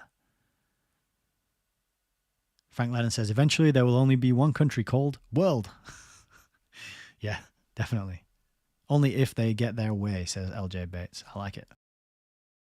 I like the spirit of defiance. Rosemary says, most teachers are left-leaning. They went through the same system. Glad I did not go to school. Free thinking, but you pay the price. Yeah, that's true, actually. The academic institutions and schooling is so overwhelmingly left-leaning that it is ridiculous. But most people won't accept that or want to hear it as a valid criticism because they've been so terrified by the boogeyman of the far-right extremist. Which basically nowadays just means anyone who wants to get married, have children, and be a farmer. And also stop boatloads of immigrants coming in constantly, year after year. That's also a far-right extremist view these days. Oh, and being Christian, of course, obviously, that's far-right. And wanting to take your child out of school is probably far-right. Yeah, it just goes on and on. It's silly, very silly. Okay. Back to the book cam. And we have got the remainder to do, maybe about 20 pages or so. So this is just to refresh, if anybody didn't catch the last two, well, the video before this, part 9. We started reading, did we do part 8 and part 9? We're reading this. 46 Angry Men is the testimony of 46 civilian doctors of Elizabethville. They are denouncing UNO violations. That's the United Nations organization. Katanga, if you recall in that earlier reading just now, was mentioned in the first speech that we went through. And the UNO violated, according to these 46 civilian doctors, they violated these peacekeeping troops. They violated the UN's Charter, the Universal Declaration of Human Rights, and the Geneva Conventions. And this is actually just a list of these violations. So a warning now, it is heavy going. It is sort of very gloomy reading, but we decided to, I say we decided, but I kind of want to get it on the record as a sort of memorial to the memory of the people who were killed in this event. I don't think there's any obelisks being erected in the towns that they were from or the place where they were massacred. I don't think there's any holidays being, national holidays or to remember this event. Certainly, I'd never heard about it until I read this book here on the stream. So I wanted to sort of honor their memories, get it on the record, and read through the whole thing. So we're going to finish that now. And yeah, that's what we're going to do. So hopefully that's bright enough. Yeah. So this next section is about bombardment of hospitals. And it starts with Article 18 and 19, which I think is going to be, that's going to be either from the UN Charter or it's going to be from the Declaration of Human Rights or the Geneva Convention. Is one of those three. It doesn't say which one, though.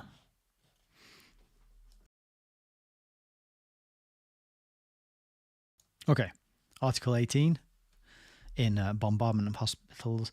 Article 18 says, civilian hospitals may in no circumstances be the object of attack. They shall be marked by means of the Red Cross emblem clearly visible.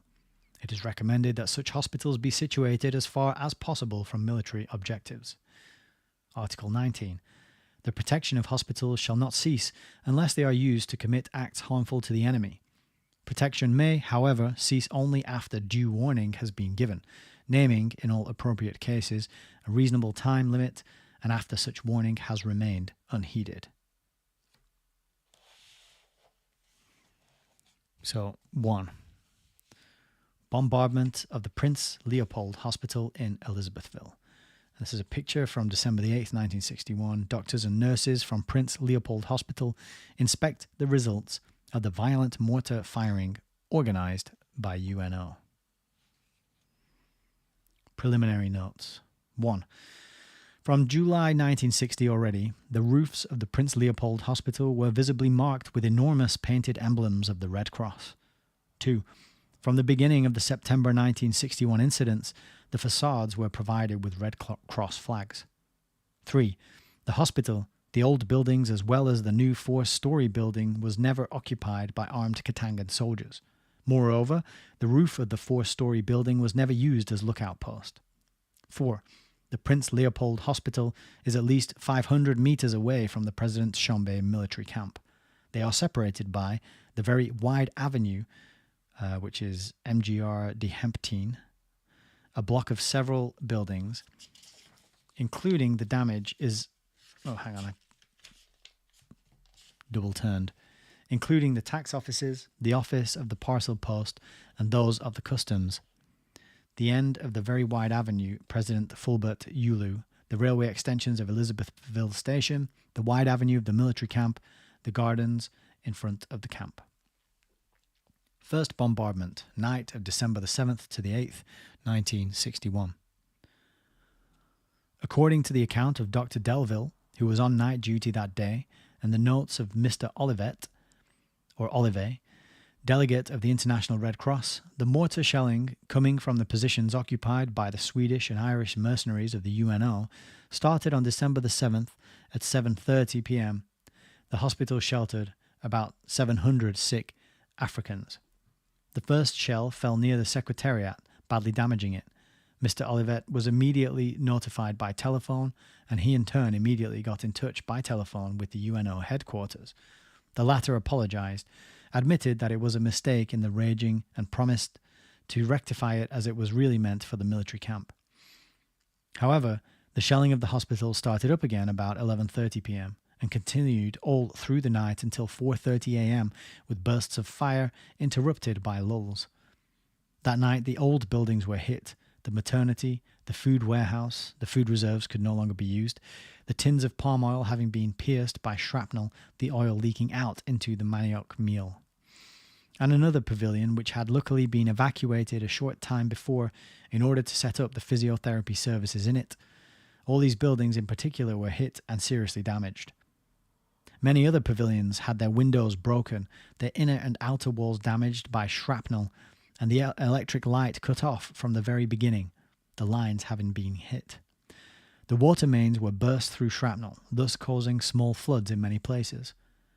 A total of about 40-odd shells were fired on the hospital and on the school and the convent of the nuns, which were just next to it. Trees were shattered or uprooted in the gardens.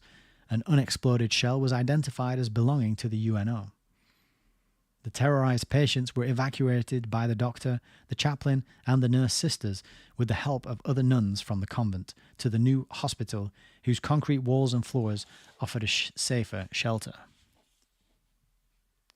The patients were located in the central corridors, many of them seeking shelter under their beds. At 11 p.m., the evacuation was accomplished.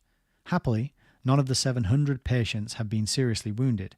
There were some superficial wounds by pieces of glass, among them the sisters Gedeoni and Stephen. An African woman who was just about to give birth escaped from the operation table together with 46 women out of 47 hospitalized in the maternity. The last one, who had just undergone a serious operation, was transported to the new hospital. Commentary. It is difficult to admit that this was only a simple firing mistake. First, the distance, from 500 to 1,000 meters. There are 500 meters at least between the facade of the hospital and the camp. The maternity is located at the very bottom of the hospital, 200 meters away from the facade. Moreover, there was no wind during that night. Eventually, one must take into consideration the advertisement of the Red Cross delegate given at the beginning of the bombing. One must conclude either the hospital has been deliberately aimed at by the UNO mercenaries with an intention of terrorism, or there were soldiers unable to fire correctly with mortars. In this case, the UNO has no right to use such weapons. It is, at the end, a peace organization, may we not forget it, and not a slaughter agency. Second bombardment, night of December 13th to 14th, 1961. According to the account of Dr. Sezels, chief doctor of the Prince Leopold Hospital, who has lived on the first floor of the new hospital since December 9th, 1961, 6 mortar shells fall near the entrance hall of this building about 9:15 p.m. The patients, panic-stricken, seek shelter in the corridors. Around 10 p.m., 5 other shells explode on the other side of the hospital. Around 11 p.m., 4 others. One of these goes through the roof, and another hits the open shed of a hospitalization room on the second floor. Around midnight and about 2:30 a.m., 6 more shells fall on the hospital. On the whole, 21 bursts. The damage is as follows. 6 bombs burst just near the entrance hall of the new hospital, break all the window panes, and riddle all the walls of this big hall with shots. On the second floor, a concrete open shed is demolished, and many shell splinters have damaged window panes, the walls, and the ceiling of a big hospitalization room. At the old hospital, the dispensary, which is used as consulting room for infants, was hit and very seriously damaged. A shell which fell at 1 meter from the operating theatre broke all the windows and caused great damage in this vital building. The morgue and the mental hospital were also hit. During 2 weeks, the 500 hospital patients and 500 members of their families who were living with them refused to go back to the wards for fear of new bombardments and were quartered, tended, and their wounds dressed in the corridors. The firing came from the sectors occupied by the troops of the UNO, the Lido, the Gulf, or the Claire Manoir. It seems at this time it was again due to a mistake in ranging, or alleged to be so, on the Chambé military camp. Here also, by miracle, no one was hurt. 2. Bombardment of Rhine Elizabeth Clinic. Preliminary notes. 1. At the beginning of the December incidents, the clinic was signalled only by large flags of the Red Cross. Very rapidly, Mr. Olivet had an enormous emblem made out of 4 sheets sewn together and marked with a gigantic red cross, placed on the entrance lawn. He also had 2 enormous red crosses of the same size placed on the roof of the main building.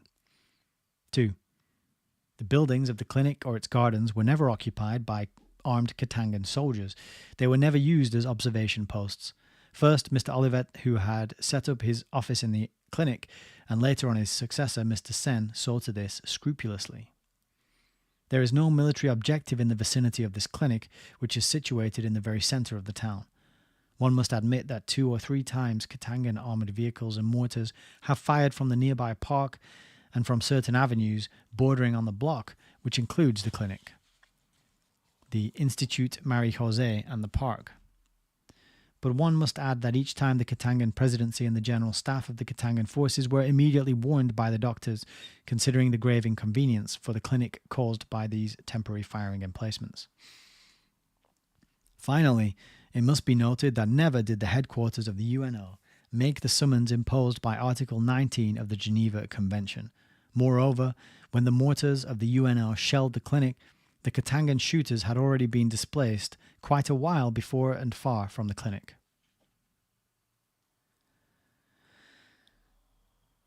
Bombardment.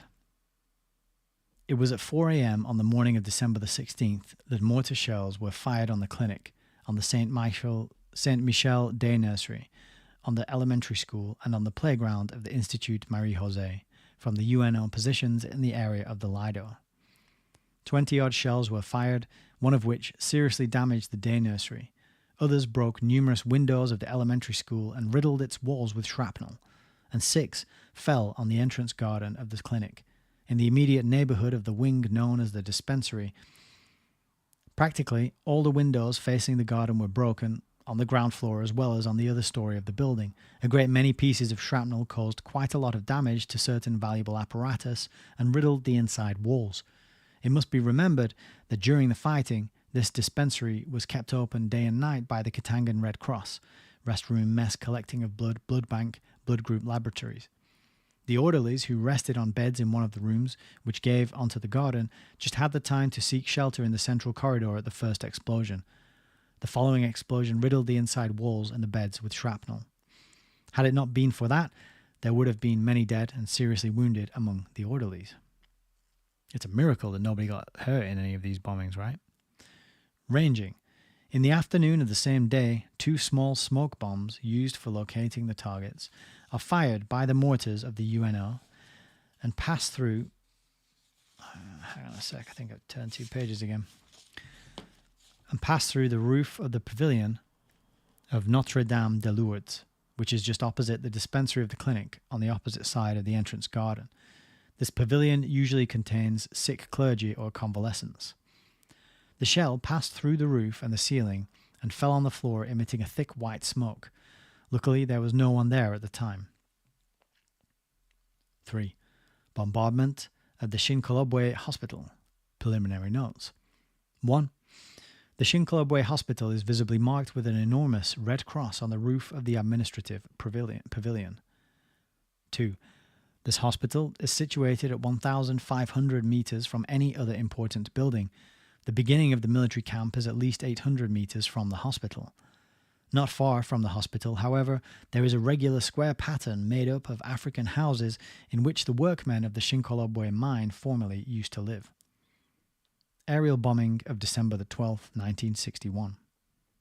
At about 8 a.m., according to the testimony of several Katangans who were present at Shinkolobwe at the time it happened, 2 airplanes flew over the hospital twice at very low altitude. At about 9:30 a.m., the airplanes started machine gunning, also at very low altitude and at their ease, as they knew that there was no one to fire back. The market square, and then the school and the hospital in which there were about 300 patients and their families. It is possible that there were only 2 airplanes which flew over several times. Others said they saw 4, 2 Canberras and 2 Sabres. And that's a picture of a direct hit on the ward of Shinkolobwe Hospital by a rocket fired from a UNO aircraft. The administrative building, the left wing of the 4 pavilions, and the household buildings, laundry house, kitchen, and refectory, were bombed and show hundreds of points of impact made by machine gun bullets. In the maternity, roof, ceilings, walls, beds, tables, and chairs are riddled with bullets. A bomb exploded in another pavilion which was luckily unoccupied. The roof, the ceiling, half of the walls, and the furniture have been blasted and shattered. The administrative quarters, the household building, and 2 other pavilions contain thousands of holes of all sizes made by the bullets and the bombs. The water and the electric current have been cut. The blood from the wounded makes the buildings look like a battlefield. The doctor of the Kambove hospital who was called in to help gave the following account. In the maternity, 4 Katangan women who had just been delivered and 1 newborn child are wounded. A visiting child of 4 years old is killed. 2 men and 1 child are killed. 4 who are seriously wounded are evacuated to Kambove. Dozens of other wounded are attended on the spot. Out of the 300 patients, 240 fled into the bush, refusing to be evacuated to any other hospital, for they say, and this is perhaps the gravest condemnation of the stupidly criminal acts of the UNO forces in Katanga, quote, "The UNO prefers to aim at the hospitals and we would henceforth no longer feel safe there." Commentaries. The aerial attack of Shinkolobwe is the very prototype of the free bombardments which were not justified except by the idiotic rage of the sort of savage and inefficient soldiers whom the UNO seems to have exclusive talent of enrolling. An impartial inquiry would show to the astounded world that more than 9/10 of the objectives which were bombed by the aeroplanes of the UNO were strictly civilian objectives. One is far from the aerial support which was hypocritically requested from certain nations by the higher authorities of the UNO in order to wipe out the Katangan Air Force and aerodromes.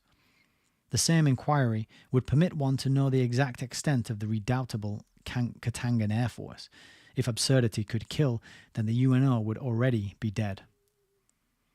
For want of military objectives, one could, of course not, leave such lovely fighters and bombers inactive. With nothing to fear, one then bombs anything, and preferably a post office, offices, industrial installations, hospitals, civilian cars who made the mistake of thinking they could drive on any road, goods trains. All the better if a hospital is clearly marked with an enormous red cross. It is the ideal target. In this way, the sick, the operated patients, and the wounded will henceforth be scared to go to a hospital and will die without treatment in their villages in the bush. There are, however, some countries where airmen who are guilty of such assassinations, which is the correct name for such heinous crimes, would be degraded, disgracefully thrown out of the army, and receive a sentence in proportion to their crimes. It is true that the UNO benefits from an immunity. Henceforth, long live murder, which no one can penalize. That's some really hard-hitting words there. Damning indictment of the United Nations, I would say. 4. Bombardment of the UMHK Lubumbashi Hospital. Preliminary notes. 1. The UMHK hospital is perfectly well indicated by the vast red crosses painted on the roofs of the pavilions. 2.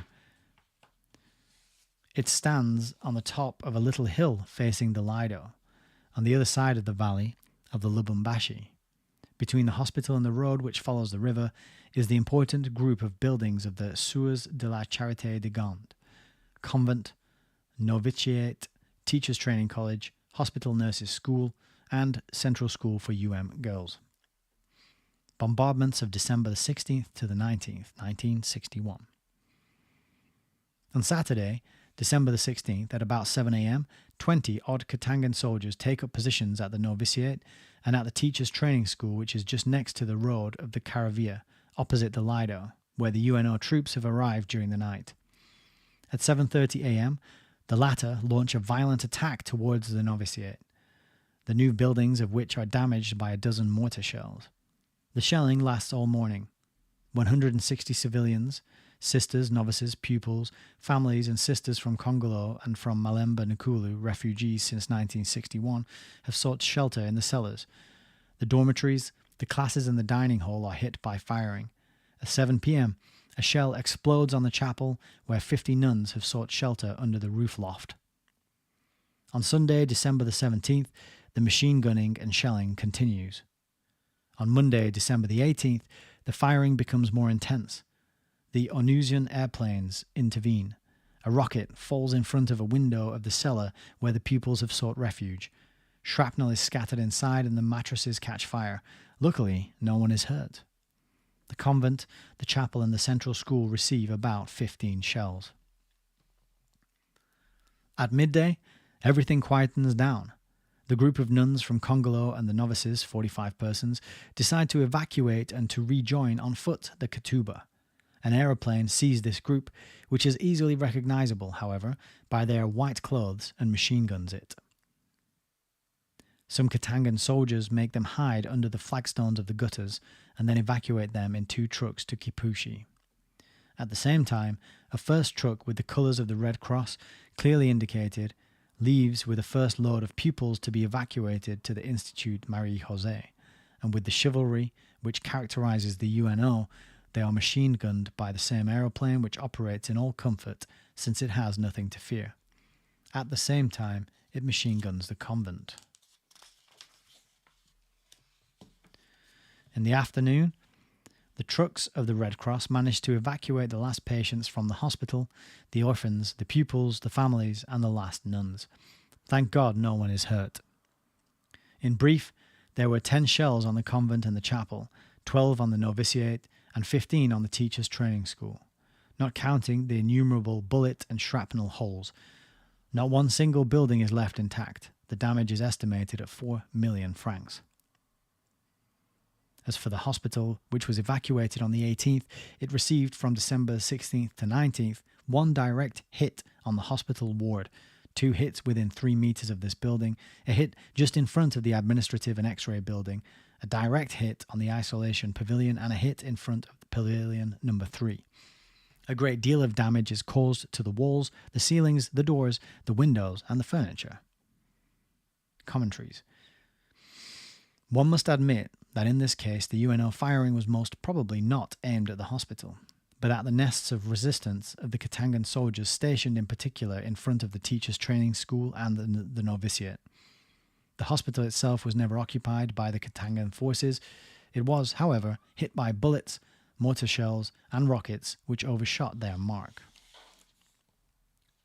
So that's the church roof there. And hospital bedroom with a collapsed roof as well.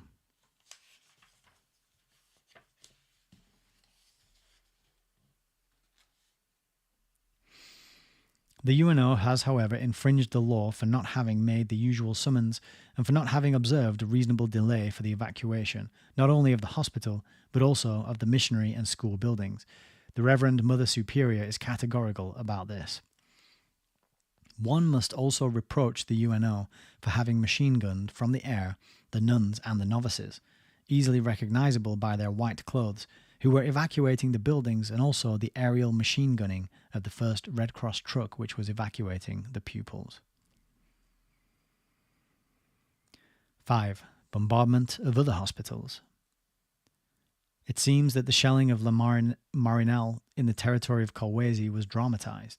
If some industrial installations were hit, the hospital, however, was not hit, except for a few bullets which fell near the leper hospital. There was, however, a great deal of panic. As for the hospital at Manono, we have received no details. It seems that it did not suffer any damage.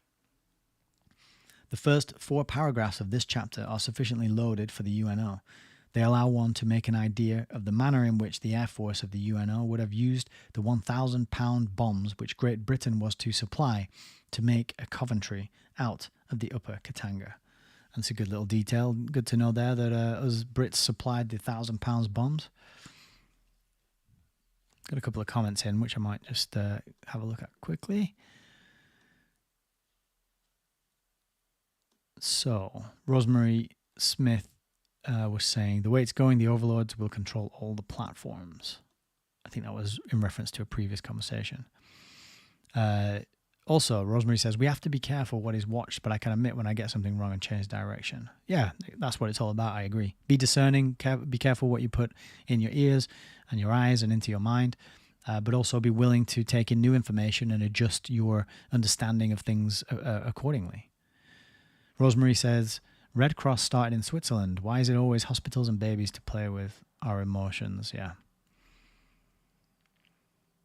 LJ says, if a child can't repeat the utter BS in schools, they get labeled as special needs. Yeah, that's it. If you can't memorize this trivia and repeat it when we tell you to, then you need to be drugged because you're a problem. Rosemary says, they are still doing the same thing today. I looked up that country, but none of this information, so they wipe or change history. Yeah. Which country did you look up? Was it Katanga? Because it's actually a province. But Katanga, I think we did look it up on Wikipedia. I'm not sure, but I wouldn't be surprised if this has been memory hold. Frank also says, this is harrowing stuff. As an Irishman, I feel so ashamed of any of my countrymen in this carnage. For what it's worth, I profoundly apologize to the Katangan people. Well said, Frank. It is, and I feel, pretty bad about that last detail about the Great Britain is supplying these 1,000-pound bombs that are being thrown around everywhere at civilian targets. It's sick. It's really sick.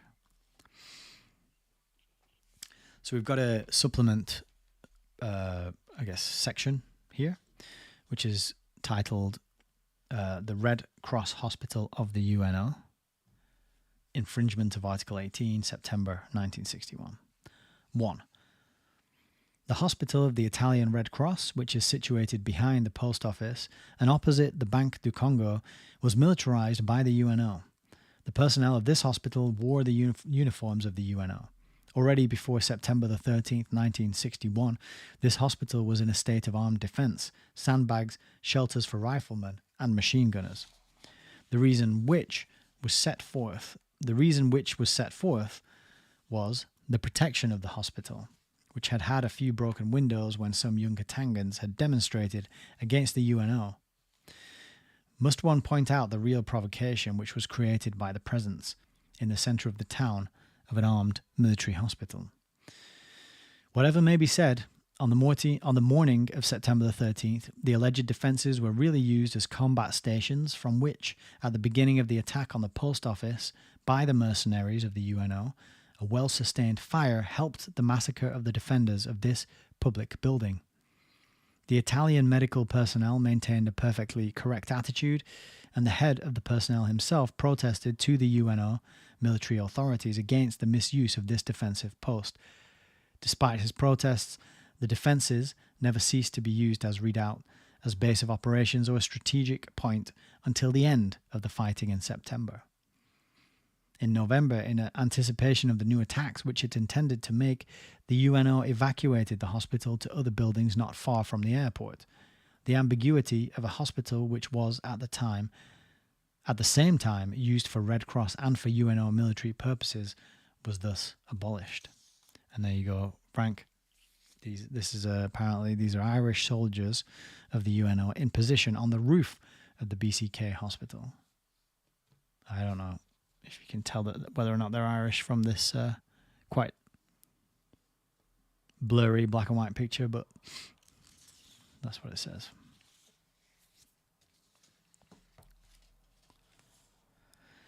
For it seems inconceivable and illogical that a National Red Cross group should give its medical services to an army in the field.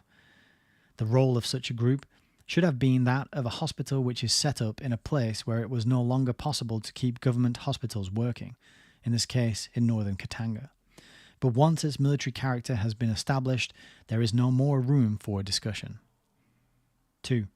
The hospital of the Society BCK, which was unfortunately next to the famous tunnel of the Chaussée de Kassenga, was used as combat post by the UNO troops, and despite the presence of 57 patients, including 4 women who had just become mothers, in the garden, behind a hedge and alongside the road, a machine gun nest had been put by the UNO, strategic point of primary importance. Such was the excuse of General Raja. Article 57. Civilian hospitals cannot be requisitioned so long as they are necessary for the needs of the civilian population. 1. The occupation of the BCK hospital.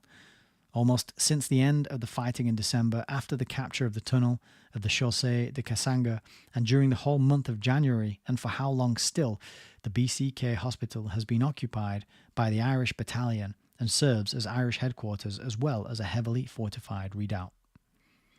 2. Occupation of the University Clinic. The new hospital, which is in the Kasapa district, has served up till now as hotel for the European agents of the Katangan government. In October, a presidential decree granted this building to the university in order to set up the clinical teaching centre of the medical faculty of the state university. Since November the 10th, after its capture by the Ethiopian mercenaries, the university clinic is occupied by the UNO, which has used it to set up its general headquarters. This causes a grave prejudice to the clinical medical education. So they're just breaking rules all over the place, and they're grabbing buildings as they see fit, and they are really just insulting the kindness of the people who work in these kind of places. You know, it's an incredibly selfless thing to dedicate yourself to helping others, whether that's nursing or, you know, for all the faults of the sort of current allopathic medical paradigm, the people who tend to get into it are people who are well-meaning and generous and kind and loving and caring, and that's why they get into it, because they think this is going to be the best way for them to help the most amount of people. And to to trample all over that by attacking these buildings which are neutral and by taking them over and using them as military outposts, which then turns them into military targets. It's incredibly heartless and sickening and a real brutal thing to do. So just noticed over on Rumble, we got Sedes in the chat. Hello, good evening.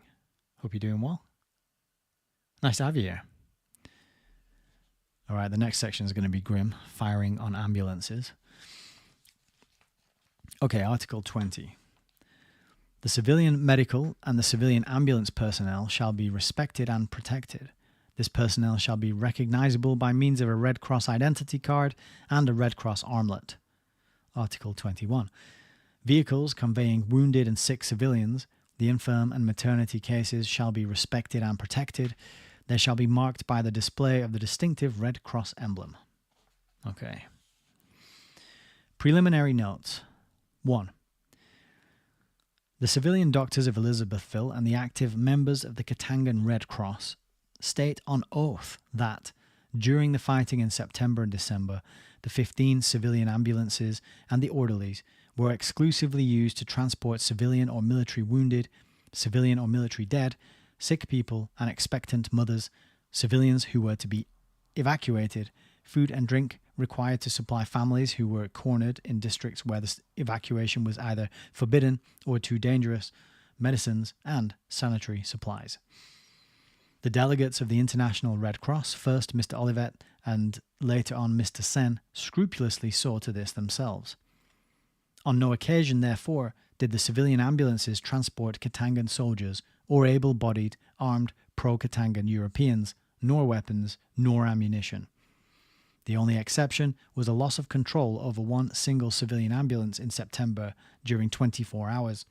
The Katangan Red Cross has, moreover, taken sanctions against the nurse who was guilty of this lack of discipline.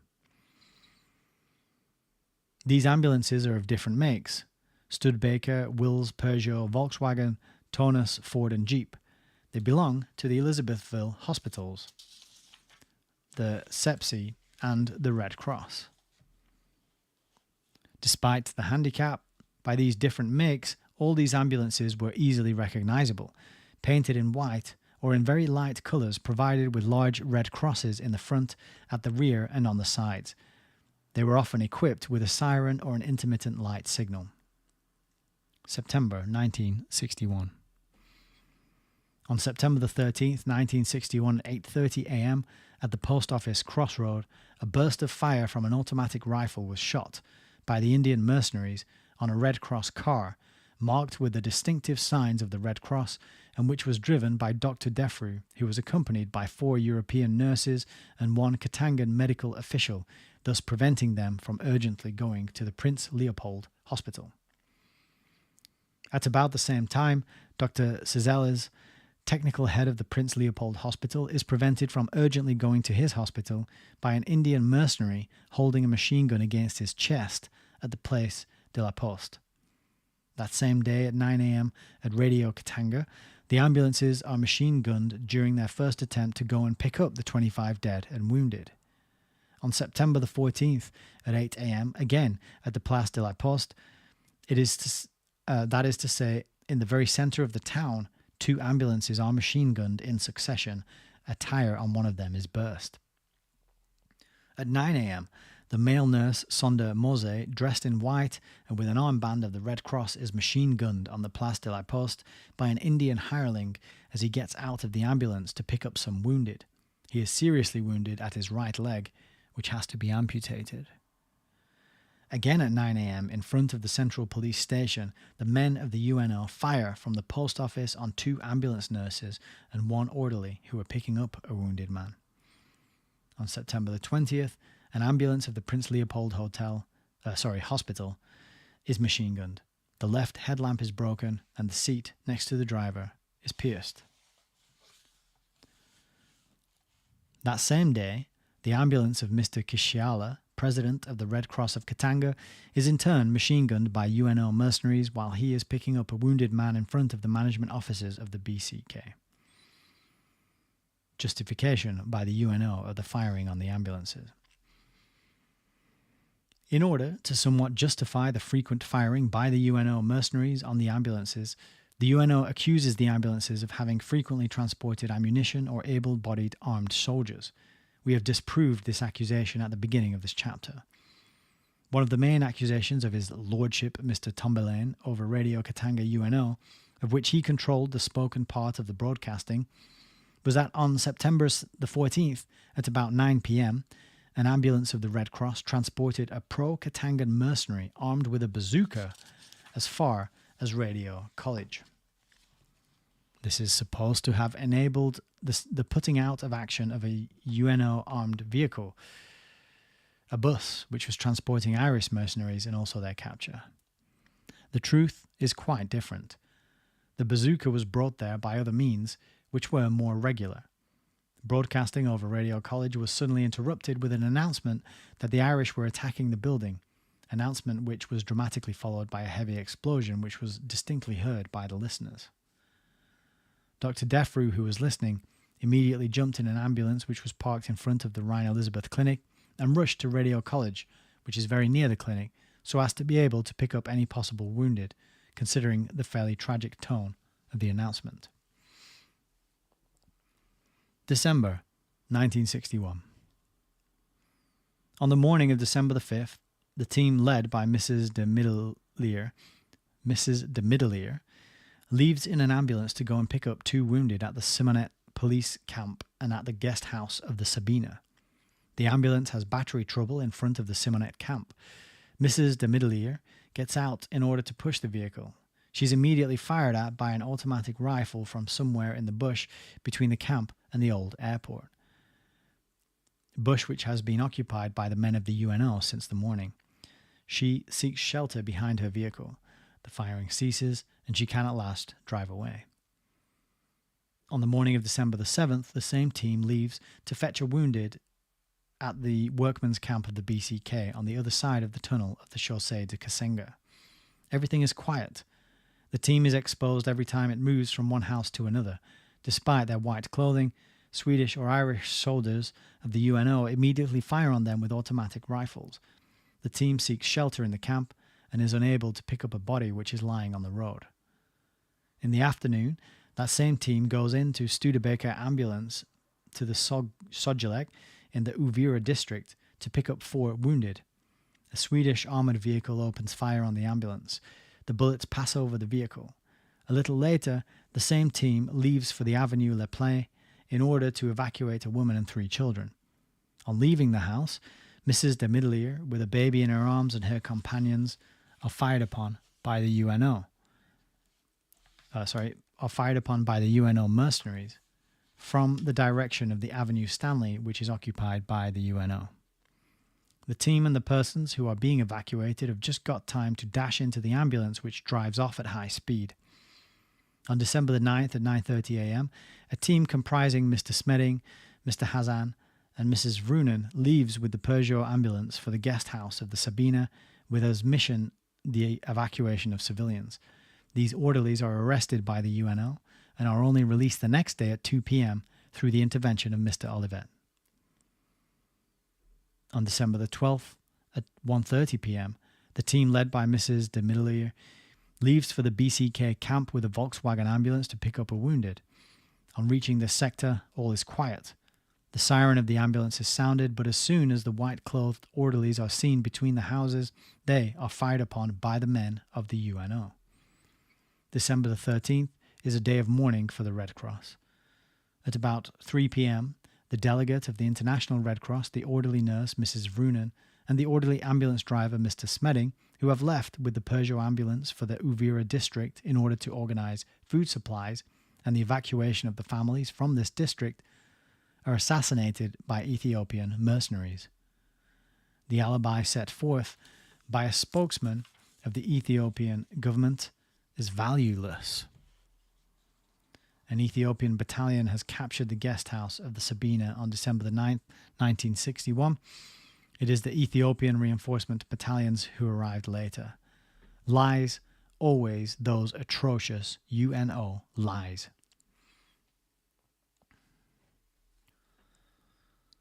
On December the 15th at 9:10 a.m., The Van Hove Cologne team leaves with the Volkswagen ambulance to pick up a wounded person at number 527 Avenue de Lubelash.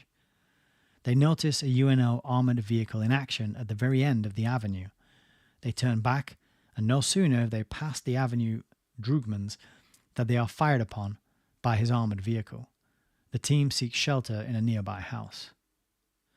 They remain there for about 90 minutes, while the ambulance continues to be fired upon by the men of the UNO. 3 impacts from bullets, one of which, almost symbolically, in the centre of the red cross of the rear door of the ambulance. A bullseye, as at target practice. They return at 11:30 a.m. That same day, the same team leaves again at 11:40 in order to pick up a wounded soldier at the Avenue Drugmans, between the Avenue Le Four and the Avenue Lubelash.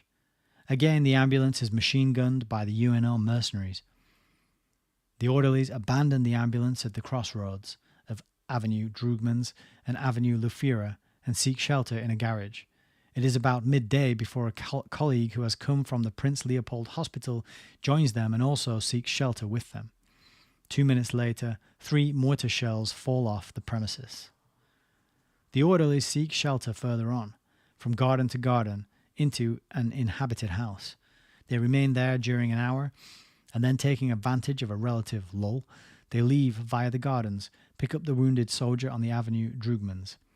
He is taken into a house, the owner of which loans his car in order to drive the wounded man to the Rhine Elizabeth Clinic. The team brings the car back to its owner and recovers the ambulance with the help of Katangan soldiers. They are back at 2:20 p.m. On December the 16th, at 11:10 a.m., the Taitard Sacre team tries to go and fetch the body of the Inspector of Education, Mr. de Bourse, who was killed by shrapnel from a mortar shell in his house on the Avenue des Paspers, where he lives with his wife and 3 children. The team is held up at the Avenue de Gand and arrested by the Swedish mercenaries who are just launching an attack on the Chambé camp. The Swedish soldiers make them walk in front of them through the marshes. Soon after, they are taken to the Luano airport, where they are only released the next day thanks to the intervention of the delegate of the International Red Cross, Mr. Sen.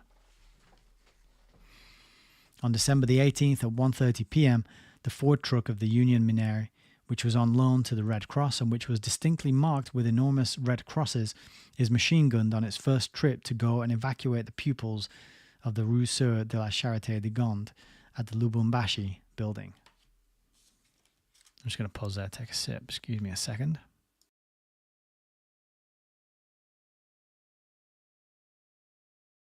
Really harrowing stuff. How are we doing in the chat? Just have a quick view of your comments. Celine Lyon says, Red Cross, what's in a name?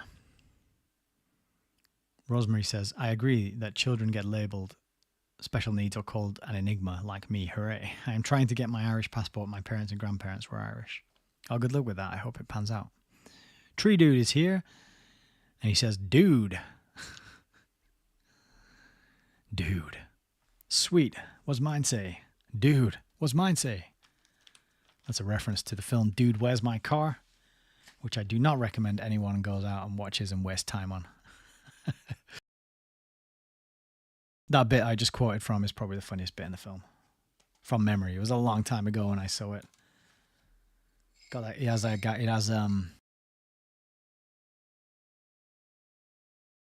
guy from American Pie, Stifler. Yeah, incredibly. This is really rough going, actually. Let's see what we got left. So we've got the next section on Baluba camp. Commentaries, and then there's some annexes. So we're nearly there now. But just all this, like, I mean, war is obviously always awful. But just to be deliberately targeting the people who are trying to help, the people who are trying to stay on top of it, the Red Cross, the volunteers, the doctors, the neutral parties. And I understand that there could be enemy combatants driving ambulances around trying to pass themselves off as neutral Red Cross members.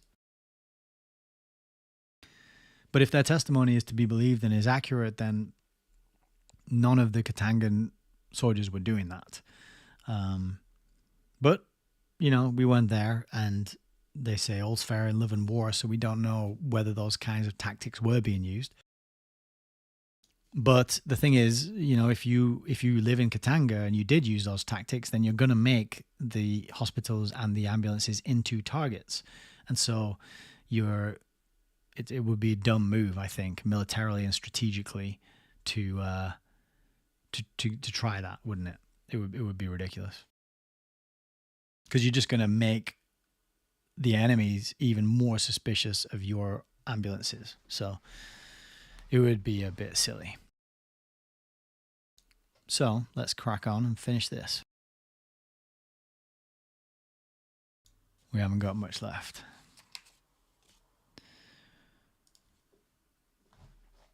Right.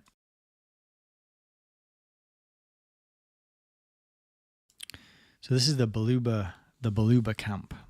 So I'm not quite sure what the crime is that was committed here. We'll have to first read the article and then we'll find out. So Article 85 says, the detaining power is bound to take all necessary and possible measures to ensure that protected persons shall, from the outset of their internment, be accommodated in buildings or quarters which afford every possible safeguard as regard hygiene and health and provide efficient protection against the rigours of the climate. The premises shall be fully protected from dampness, adequately heated and lighted. Internees shall have for their use day and night sanitary conveniences which conform to the rules of hygiene. They shall be provided with sufficient water. Preliminary notes. The camp of the so-called Baluba refugees has, owing to the force of circumstances, become a sort of concentration camp. Here is what happened. From the end of August onwards, the UNO authorities, fearing that the non-Baluba population of the communes of Elizabethville indulge in exactions, in assault and battery and murder against the Baluba living in these communes, decided to preventively create a vast camp where the Baluba could be safely quartered. However, the UNO had in fact neither foreseen nor prepared anything. No tents, no hangars, no sanitary installations, no sufficient supplies of drinking water. Yet in a thoughtless manner, the UNO makes a senseless propaganda in the communes and calls on the Baluba to take refuge in the camp. Hang on. Here we go. In the minds of their lordships, O'Brien, Tomberlane and Raja, it is only a question of sheltering them, and that in the dry season, during a few days, the time required to launch a lightning offensive against the Katangan forces without their European officers, to annihilate them in a few hours and to be able to announce triumphantly that the Katangan secession is over. But the events do not unfold themselves in the way anticipated by these sinister and naive persons. Thousands of Beluga flock to the camp until there are about 40,000 of them gathered together. This is the only part of this insufficiently matured plan which was carried out. The Katangan forces resisted for 2 weeks until the UNO was compelled to seek a truce. Talking of this, one must mention that had the Katangan government refused to grant this ceasefire, in only 2 or 3 days all the forces of the UNO in Elizabethville would have been massacred. It was only for humanitarian reasons that the Katangan government agreed to this request, which was to have tragic consequences for Katanga in December. The Baluba are crowded together in this concentration camp, each family having at the beginning only 2 or 3 square meters at their disposal, sufficient to lay down a mattress and a few household and personal belonging, without a roof to protect them from the burning sun or the cold nights, and soon the rainy period will start. No sanitary installations, insufficient water, and food supplies lacking in proteins and vitamins. On January the 20th, 1962, these Baluba are still interned. They have extended the limits of their camps, vaguely improved their living quarters through innumerable lootings of corrugated iron, planks, doors and windows which have been torn out. They have invaded the houses nearby the camp, living in them and ransacking them. They have looted food supply warehouses. Terrorist committees have been formed. Gangs of unruly Bajunes, Baluba youths, have gradually been organized, and are armed with various weapons, starting with machetes and sharpened bicycle chains, cudgels armed with nails, up to the most perfected firearms which they have received from certain UNO men or which they have stolen. These committees and these gangs lay down the law in the camp, terrorizing the great peaceful majority of the other refugees, drugging themselves with hemp, making themselves drunk with alcohol and beer, and continually indulging in stealing, looting, and slaughtering exhibitions. This camp does not even deserve to be called a bidonville, which is a town made up of empty drums and corrugated iron, etc. The only fitting name would be UNOville, that is to say, the most infernal, filthy slum which has ever been created, symbol of the disorder and clutter which characterizes everything the UNO has undertaken in Katanga, which lived in order, peace, and prosperity before they intervened. I'll just go back on that as well and show you the picture of UNOville. It looks a little bit like Glastonbury, but probably much more violent and terrible.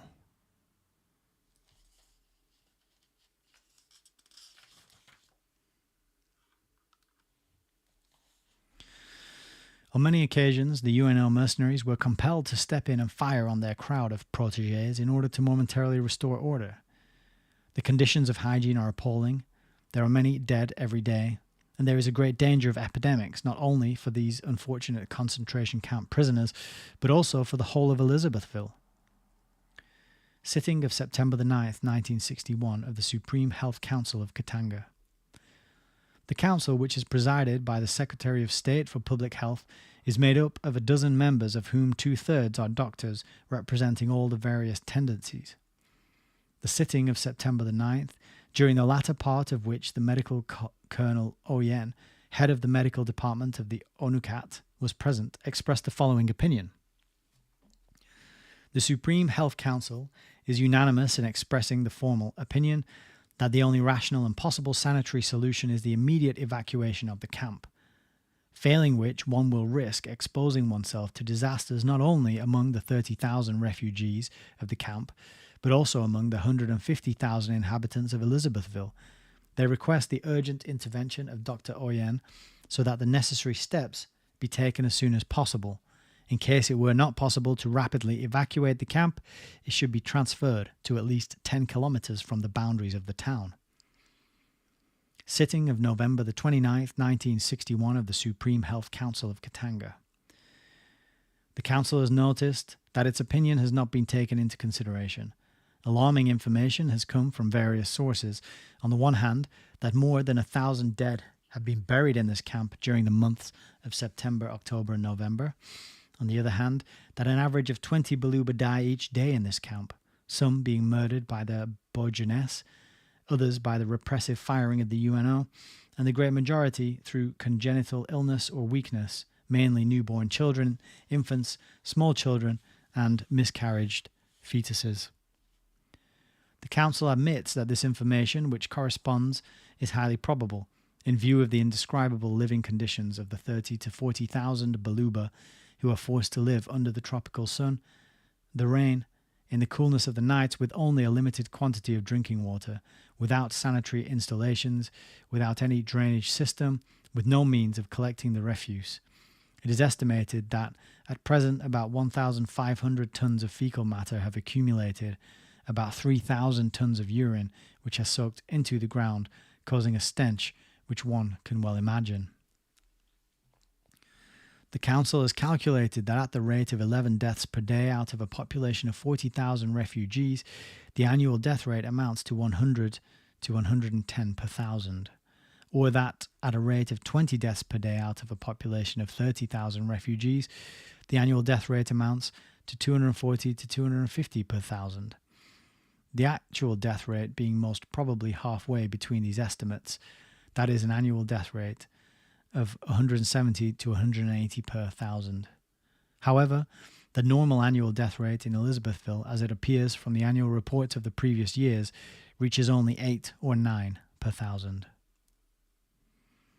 The Council protests energetically and with deep emotion against the unqualifiable negligence of the UNO, which sacrifices so light-heartedly its so-called protégés and decides to make these distressing facts known to the higher medical authorities of the entire world and demand an international and impartial sanitary inquiry.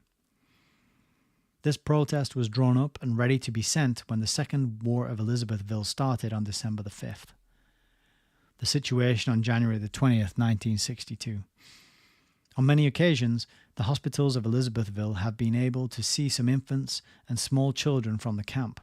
They are thin, emaciated, skeleton-like, or, I'm not even sure what this word says, odematide,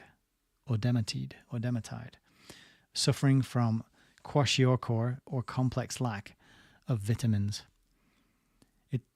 If one takes into consideration what is mentioned above in the preceding chapter, one must assume that there were probably from 3,000 to 5,000 deaths in this camp from the beginning of September to the end of January.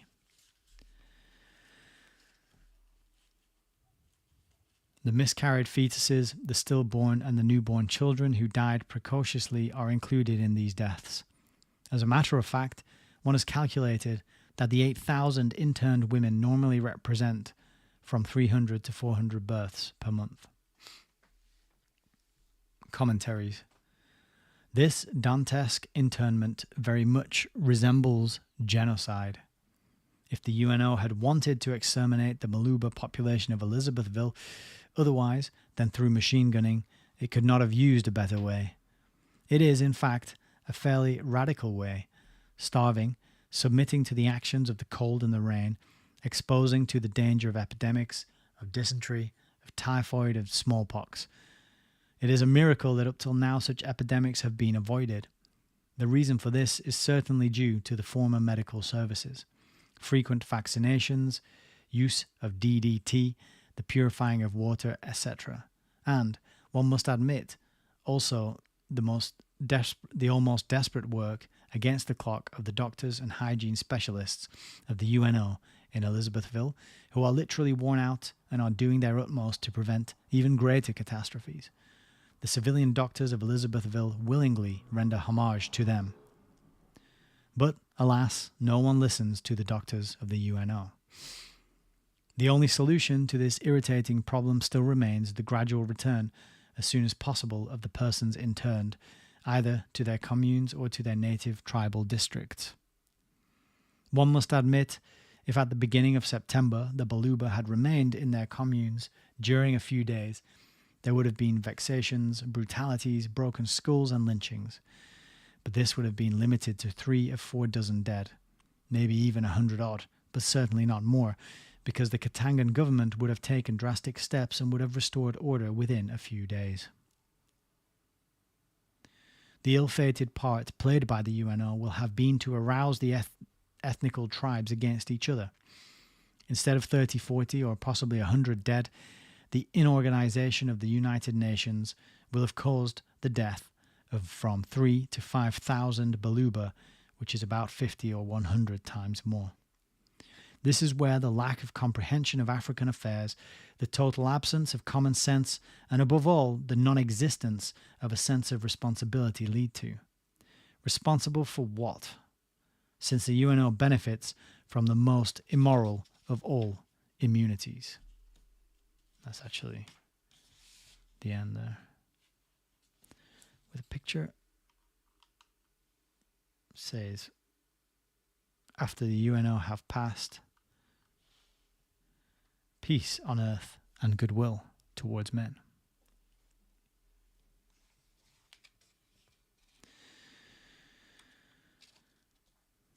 Yeah, there's a couple of annexes to go through and then we'll be done. Some telegrams from the 46 civilian doctors. There's an SOS, but it's probably getting a lot more of the same. I'll just have a sip.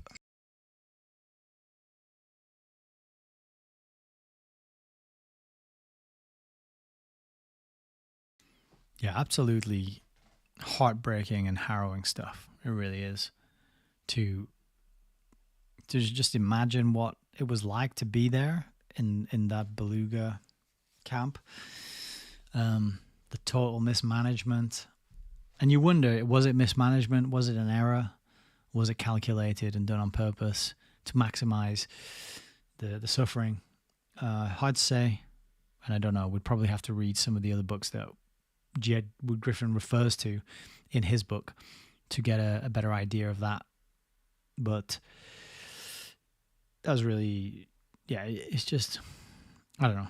It makes me feel so grateful and blessed and lucky to be born now and in this place, to the circumstances. And we can all find reasons to gripe and moan and complain and feel hard done by. But I think, you know, if you got a roof over your head and food in your belly and an internet connection that works and some clothes to wear and maybe a job and some income, then, you know, you're doing pretty well compared to like the thousands of people that were living in those conditions. Yeah, it's just harrowing and impossible to imagine. Very, very difficult to put into words, I think. I mean, they captured it there as best they could, but I don't think you can really ever communicate with words what the horror of that must actually have been like for the people involved. Yeah, it's hard to have anything to really say about that, except knowing that the UNO or the UN was responsible for it, and that fact is kind of omitted or occulted, and we aren't made aware of it in most cases. I don't think people know about this sort of stuff. That's why I wanted to read the book. In fact, get it on the record and do some learning together with you kind, good people out there who are tuning in and watching. So hard-going and heavy-hitting stuff. And senseless as well, and totally unnecessary to go in and stir up chaos where there was previously a functioning society, people getting on with each other and serving each other and taking care of each other. This supposedly peacekeeping organization. I mean, how much peace has it actually brought about, if any? Since it was established at the end of the Second World War, almost 100 years ago now, we've just been in constant conflict and war since then. The United Nations hasn't. I don't know. To my knowledge, maybe it has. I'm kind of ignorant, but things seem to be heating up. Conflicts erupt all over the place. Genocides are carried out, indiscriminate killing of innocent people, the just mass murder, all that kind of horrific stuff just keeps going. And the United Nations has existed for nearly 100 years now, and you're telling me that it's about peace and bringing. Yeah, it doesn't add up. It doesn't make sense. That it must be some other purpose that the UN exists. There must be something else behind it, and something else that it's here for. It's not for peacekeeping, although they'll keep telling us that. And again, it reminds me of Animal Farm. If you haven't read it, it's a fantastic book. It's less than 100 pages, and you'll get an insight into the psychological weakness of humans that allows them to live in systems which does this kind of thing to other humans, and for them to just ignore it and pretend it's not happening and not face it and not admit it and not challenge it and call it out and do something about it.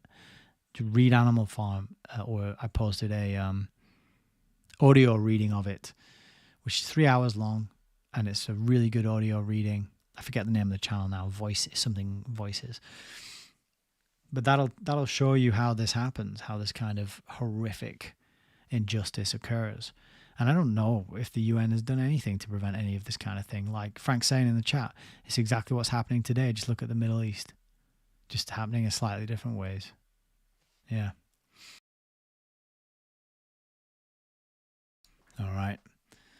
I don't know if we'll do this last bit. The annex. Yeah, I think we should actually. It's titled. Yeah, it's from the 46 Doctors. We might not go through all the telegrams because I think they'll get a bit sort of tedious. But it's just the telegrams are basically. We'll skip through it and we'll have a look at some of the names because you can see who they contacted with this testimony.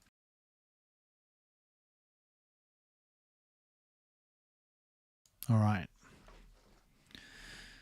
Go back over to the book cam. So we've just got a couple of pages to do, and then we'll be wrapping.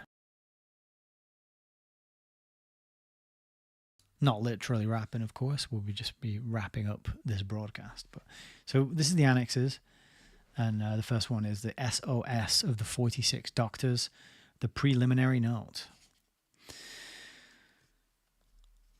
As from the afternoon of December the 5th, the wounded and dead were brought to the Rhine Elizabeth Hospital. But on the morning of the 6th, the Red Cross ambulances coming to the hospital morgue literally discharged a whole lot of bodies. 3 Europeans, plus the wounded of the previous day who had died during the night, plus several Katangese civilians, police, and soldiers. It was at that moment that the certainty sprang up like a flash before the civilian doctors of Elizabethville that the world must be alerted, that one must shout, denounce, and shake opinion without respite, and thus prevent UNO from continuing its inexcusable massacres. It was not just a case of polite and academic telegrams with diplomatic paraphrases, but for crying desperately, "Murderer!" for shouting, "Look out! Help! Here in Elizabethville, the people intended to protect peace have transformed themselves into hired killers, into highway bandits, into armed robbers, into looters, into corpse riflers." What could we do against an organization having the most powerful means of broadcasting false news, lies, and denials? We had the weak voice of Radio Katanga, the official telegraph service, 1 or 2 teleprinters, the small amateur radio stations. We also had, luckily, the presence of press correspondents from impartial newspapers, so that our appeals finally had the effect of moving world opinion. But it required nearly 15 long days for that. Too late, alas, to prevent the Ethiopian rabble from multiplying its assassination and its rifling of corpses. Let it be clearly understood, like all Pacific people, I think it's Pacific, like pacifist, Pacific people, we believe in UNO, but in a UNO which is loyal, honest, whose only aim is to prevent disorder. I mean, sorry, just a comment here, but this is like how deep the programming goes, right? That even in the face of all this, they're still feeling the need that they have to proclaim, like all good pacifist people, we believe in the UNO. You know, that's the mark of an abusive relationship, isn't it? That you are, battered, and then but I know he still loves me, Just had to point that out there. Like all Pacific people, we believe in UNO, but in a UNO which is loyal, honest, whose only aim is to prevent disorder, to preserve peace, and not to bring disorder where order reigns, misery where prosperity reigns, death where life continues. No, tant. The answer is not to surround oneself with highly paid opportunists, so-called competent officials, but with people having a conscience, people determined to make fraternal charity reign, people like Dr. Schweitzer, Abbé Pierre, Father Pierre, Folero, Buchmann, Gandhi, Dunant. The work of UNO is a work of love and not of technique. If you had understood that, blood would not have been shed in Katanga. Your predecessor had at least understood.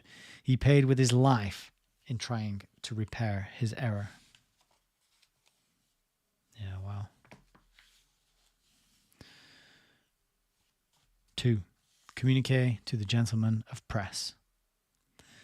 The 46 doctors in Elizabethville who have drawn up and signed several protests on the subject of the crimes committed by UNO against humanity, and more particularly against the international conventions of the Red Cross of Geneva, would like to make their position clear. The political questions do not concern them. Whether Katanga be an independent sovereign state, a confederated state, a federal state, or simply a decentralized province, they have no position to take being doctors. It is solely the concern of the Katangese government authorities. But what is their concern is the well-being and the health of the population in their care. It is the prevention of crimes committed in the name of the great principles manifestly jeered at. This prevention forms a part of public health. Alongside the prevention of sickness, there is the prevention of wounds. Here the doctors remain in their role. The 46 Elizabethville doctors are witnesses of the horrors perpetrated by the mercenaries in the worst possible sense of word, by the writers, the henchmen, the hired killers of an organization supposedly created for the maintenance of peace. They are the conscience of the civilized world and do not cease to protest up to the limit of their force against the serious blows to strict natural morale and the fifth commandment, thou shalt not kill. Firing against ambulances, withdrawal of these ambulances from circulation, machine gunning and bombardment of hospitals and maternity homes, machine gunning and bombardment of houses and civilian buildings such as the post office, terrorism designed to create panic among the civilian population who flee from the hospitals because they are, according to them, targets manifestly aimed at by UNO, and so many other inhuman deeds of which the lying denials of the UNO authorities fool nobody. UNO communique has become synonymous with deliberate lies. This, then, is what the doctors protest against. This is why they insist that an impartial and supreme international tribune be created, competent to judge the crimes and misdemeanors committed by the members of the UNO, from the Secretary General to the last mercenary, together with the removal of the immoral immunity enjoyed by these members. Justice must be done, and the persons responsible must be legally punished. Without this, we will come to terrorist tribunes and to kidnappings like that of Eichmann. The 46 civilian doctors of Elizabethville. And then the rest of this is telegrams, and we'll go through some of the people who they sent telegrams to. We've got King of the Belgians in Brussels, WHO Geneva, Switzerland, Mr. Van Weyenberg, who's the rector of Louvain University in Belgium. They sent it to His Holiness Pope John 23rd at the Vatican, Cardinal Spellman, the Deans of Faculty Medicine in Brussels, Belgium, American Medical Association in Washington. They sent it to the Secretary General of the UNO, sent it to the Prime Minister of Belgium. President Kennedy got a copy. Oh, and actually each one of these is different as well. There's a different text for all of these. So maybe I'll just go back and I'll get them on camera. So if anyone watching on the replay wants to read, they can pause the video. For you watching it live, I'm going to wrap up. I'm not going to read all these one by one. But I'll just get them on camera for anybody who wants to pause and check them out.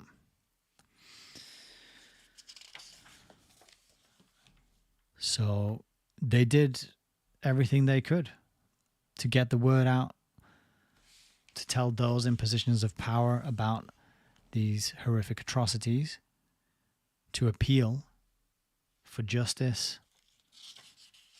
Did they get it? Was the Secretary General put on trial? Were the people who carried out these inhumane acts of brutality and aggression against innocent people ever put on trial and held to account? I don't know.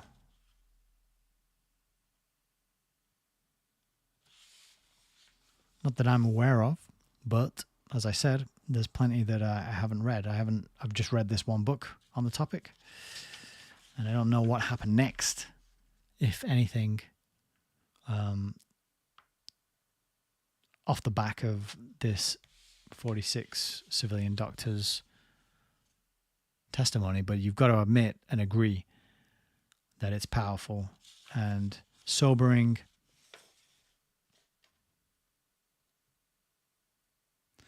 And there is actually a conclusion here as well, which we can go through because it's pretty short. But it says, Part 4, by way of conclusion. In rereading the text of our 30 telegrams, we must admit the impatient, sometimes even impolite terms of certain among them. The addressees of these are perhaps angry.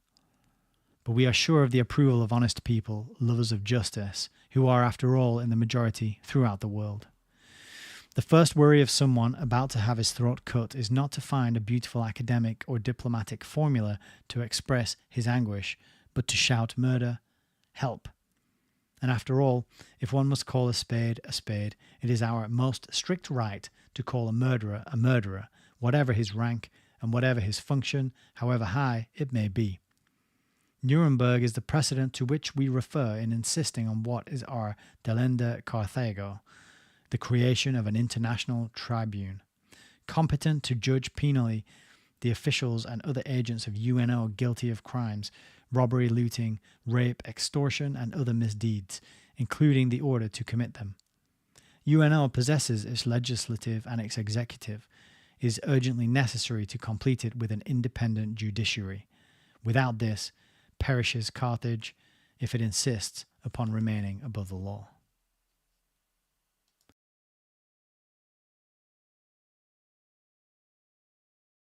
So that is 46 Angry Men. And that concludes our series on The Fearful Master by G. Edward Griffin. Really interesting to me that they don't conclude with disband the UNO. They're not saying get rid of it, dismantle it.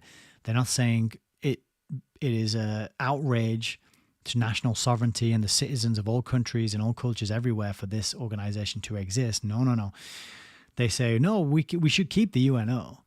But, we also need an international tribunal of some sort. I think I might have gone the other way if I was, get rid of this thing. It doesn't work. It doesn't prevent peace. It causes chaos. It's just full of bullies and murderers and criminals. So that kind of final message there of theirs puts a sort of sour taste in my mouth or a strange spin on things where I'm now starting to think like, oh, well, was this sort of international tribune the end goal? Right? Was there I don't know enough to know whether that did get set up or not. I mean, I could have a look quickly. But we need to be wrapping up pretty soon. I'm getting sleepy. International Tribune. That didn't turn up anything useful. It's just sent me to a load of newspapers. Okay. Not helpful at all. But yeah, just, I don't know, the sort of cynical side of me starts to think, well, was this whole event lie hop, let it happen on purpose, knowing that the demand, International Court of Justice, right? Knowing that there would be a demand off the back of it saying, oh, we need an international tribunal to oversee these things. So there is the International Court of Justice, the World Court. So it's the successor to the Permanent Court of International Justice, which was set up in 1920. The International Court of Justice was set up around the same time the UN was set up, I think. There's a lot of information there, and I can't quite scan it to find the pertinent, relevant details, so that's going to have to be learning for another day. But yeah, I think that is it for now for The Fearful Master by G. Edward Griffin. What a ride this has been. It's been a real roller coaster. Kind of reminds me of the Lusitania book. That was a real roller coaster as well. Reading the testimony of the people involved and the survivors and their accounts of how it went down. Sorry, that was a terrible pun and it wasn't intended, and I'd said it before I realized how bad it was.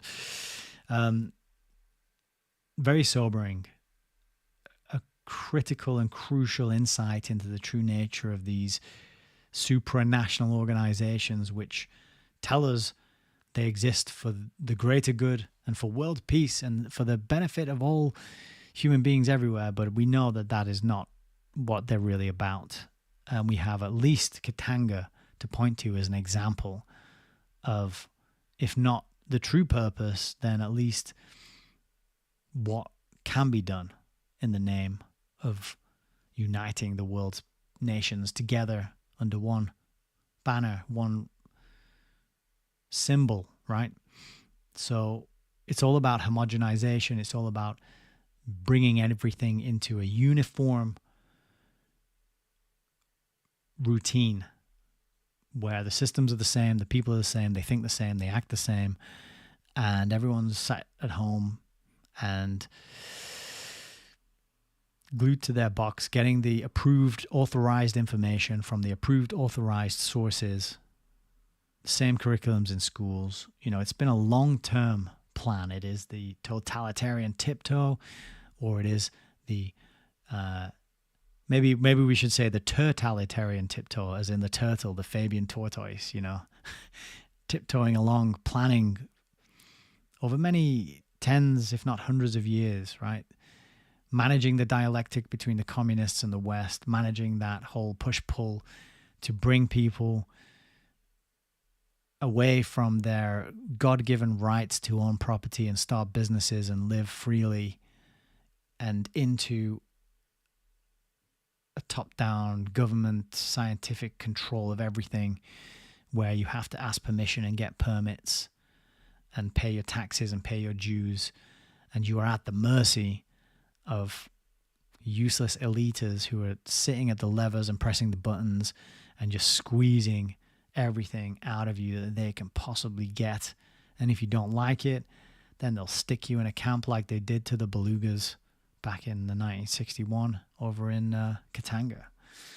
So it's pretty grim reading, but important nevertheless. And I think we've definitely achieved something by getting this book on the record and reading it through. And I appreciate everyone out there who's stuck with me through the series. And if you're new, just dropping in on this one, then please consider going back and getting the full story from the previous episodes, because it all adds up to paint quite a startling picture of the United Nations. I guarantee you will never see that organization in the same way again after going through the contents of G. Edward Griffin's excellent book. So, quick last review of the comments, and then we will get out of here. So there's some conversation going on about the place we live and who, if it was created and why and what purpose, and would you create it in a different way? So good stuff, very, very intelligent, and big questions to be asking, and I like big questions. CESP is here, good evening. Tree Dude says, I don't tune in regularly, but when I do, I enjoy Hayes Reviews. Thank you for that endorsement. I appreciate it very much. It was good to have you here today. Frank says, coming to a close on this, I say thank you, Nick, and really well done in honoring the victims by getting all this on the modern record. May the dead rest in peace, the injured heal in every way, and the best of luck with your move. Thank you, Frank. I appreciate that very much, and I totally agree. You know, to all the people who were impacted and the souls that were lost, you know, I hope they are in a good place now. And I agree. I can't say more than that. Rest in peace. Celine Lyon, great read indeed. Thanks for sharing. You're very welcome. And LJ says, hard to listen to, but important to get read on the record, as Frank said. Yeah, thanks. And Celine Lyon, you says oxymoron ? I'm not quite sure what I said that was an oxymoron there, but it's very possible that I dropped an oxymoron there. I do it all the time, I'm sure. Turbs is over on Rumble as well. Good evening to you. And yeah, you might have to scroll back and get this one from the beginning, because there's quite a lot in there. Alrighty, let's wrap it up there then. So thank you all again on the replay and tuning in live. It's much appreciated. Reminder, there's going to be a break for a few weeks or so while I move into my new place, and then we are coming back and we're going to work our way through this epic 500-page Milner Fabian conspiracy from 2012. This is going to draw even more threads together with a narrative that moves us from the 1960s right up to the present day. Well, 2012, so fairly present. It's not going to have anything in it about the Big C event of 2020, but it's probably too soon to talk about that online on the stream anyway. Although I do have a couple of books about it, and quite a lot got published, in fact. Surprising, isn't it, that so many books were allowed to be put out there, supposedly telling us the truth about that event. But anyway, we're going to continue with the Milner Fabian conspiracy. That is going to give us a really excellent rounding off of the research that we learned about in Rose Martin's book, Fabian Freeway, and that we are currently learning about Carol Quigley's book, Tragedy and Hope, over on the CTTM Book Club chat. So consider going to that. The link is in the chat somewhere. If you scroll up a bit, you will see it.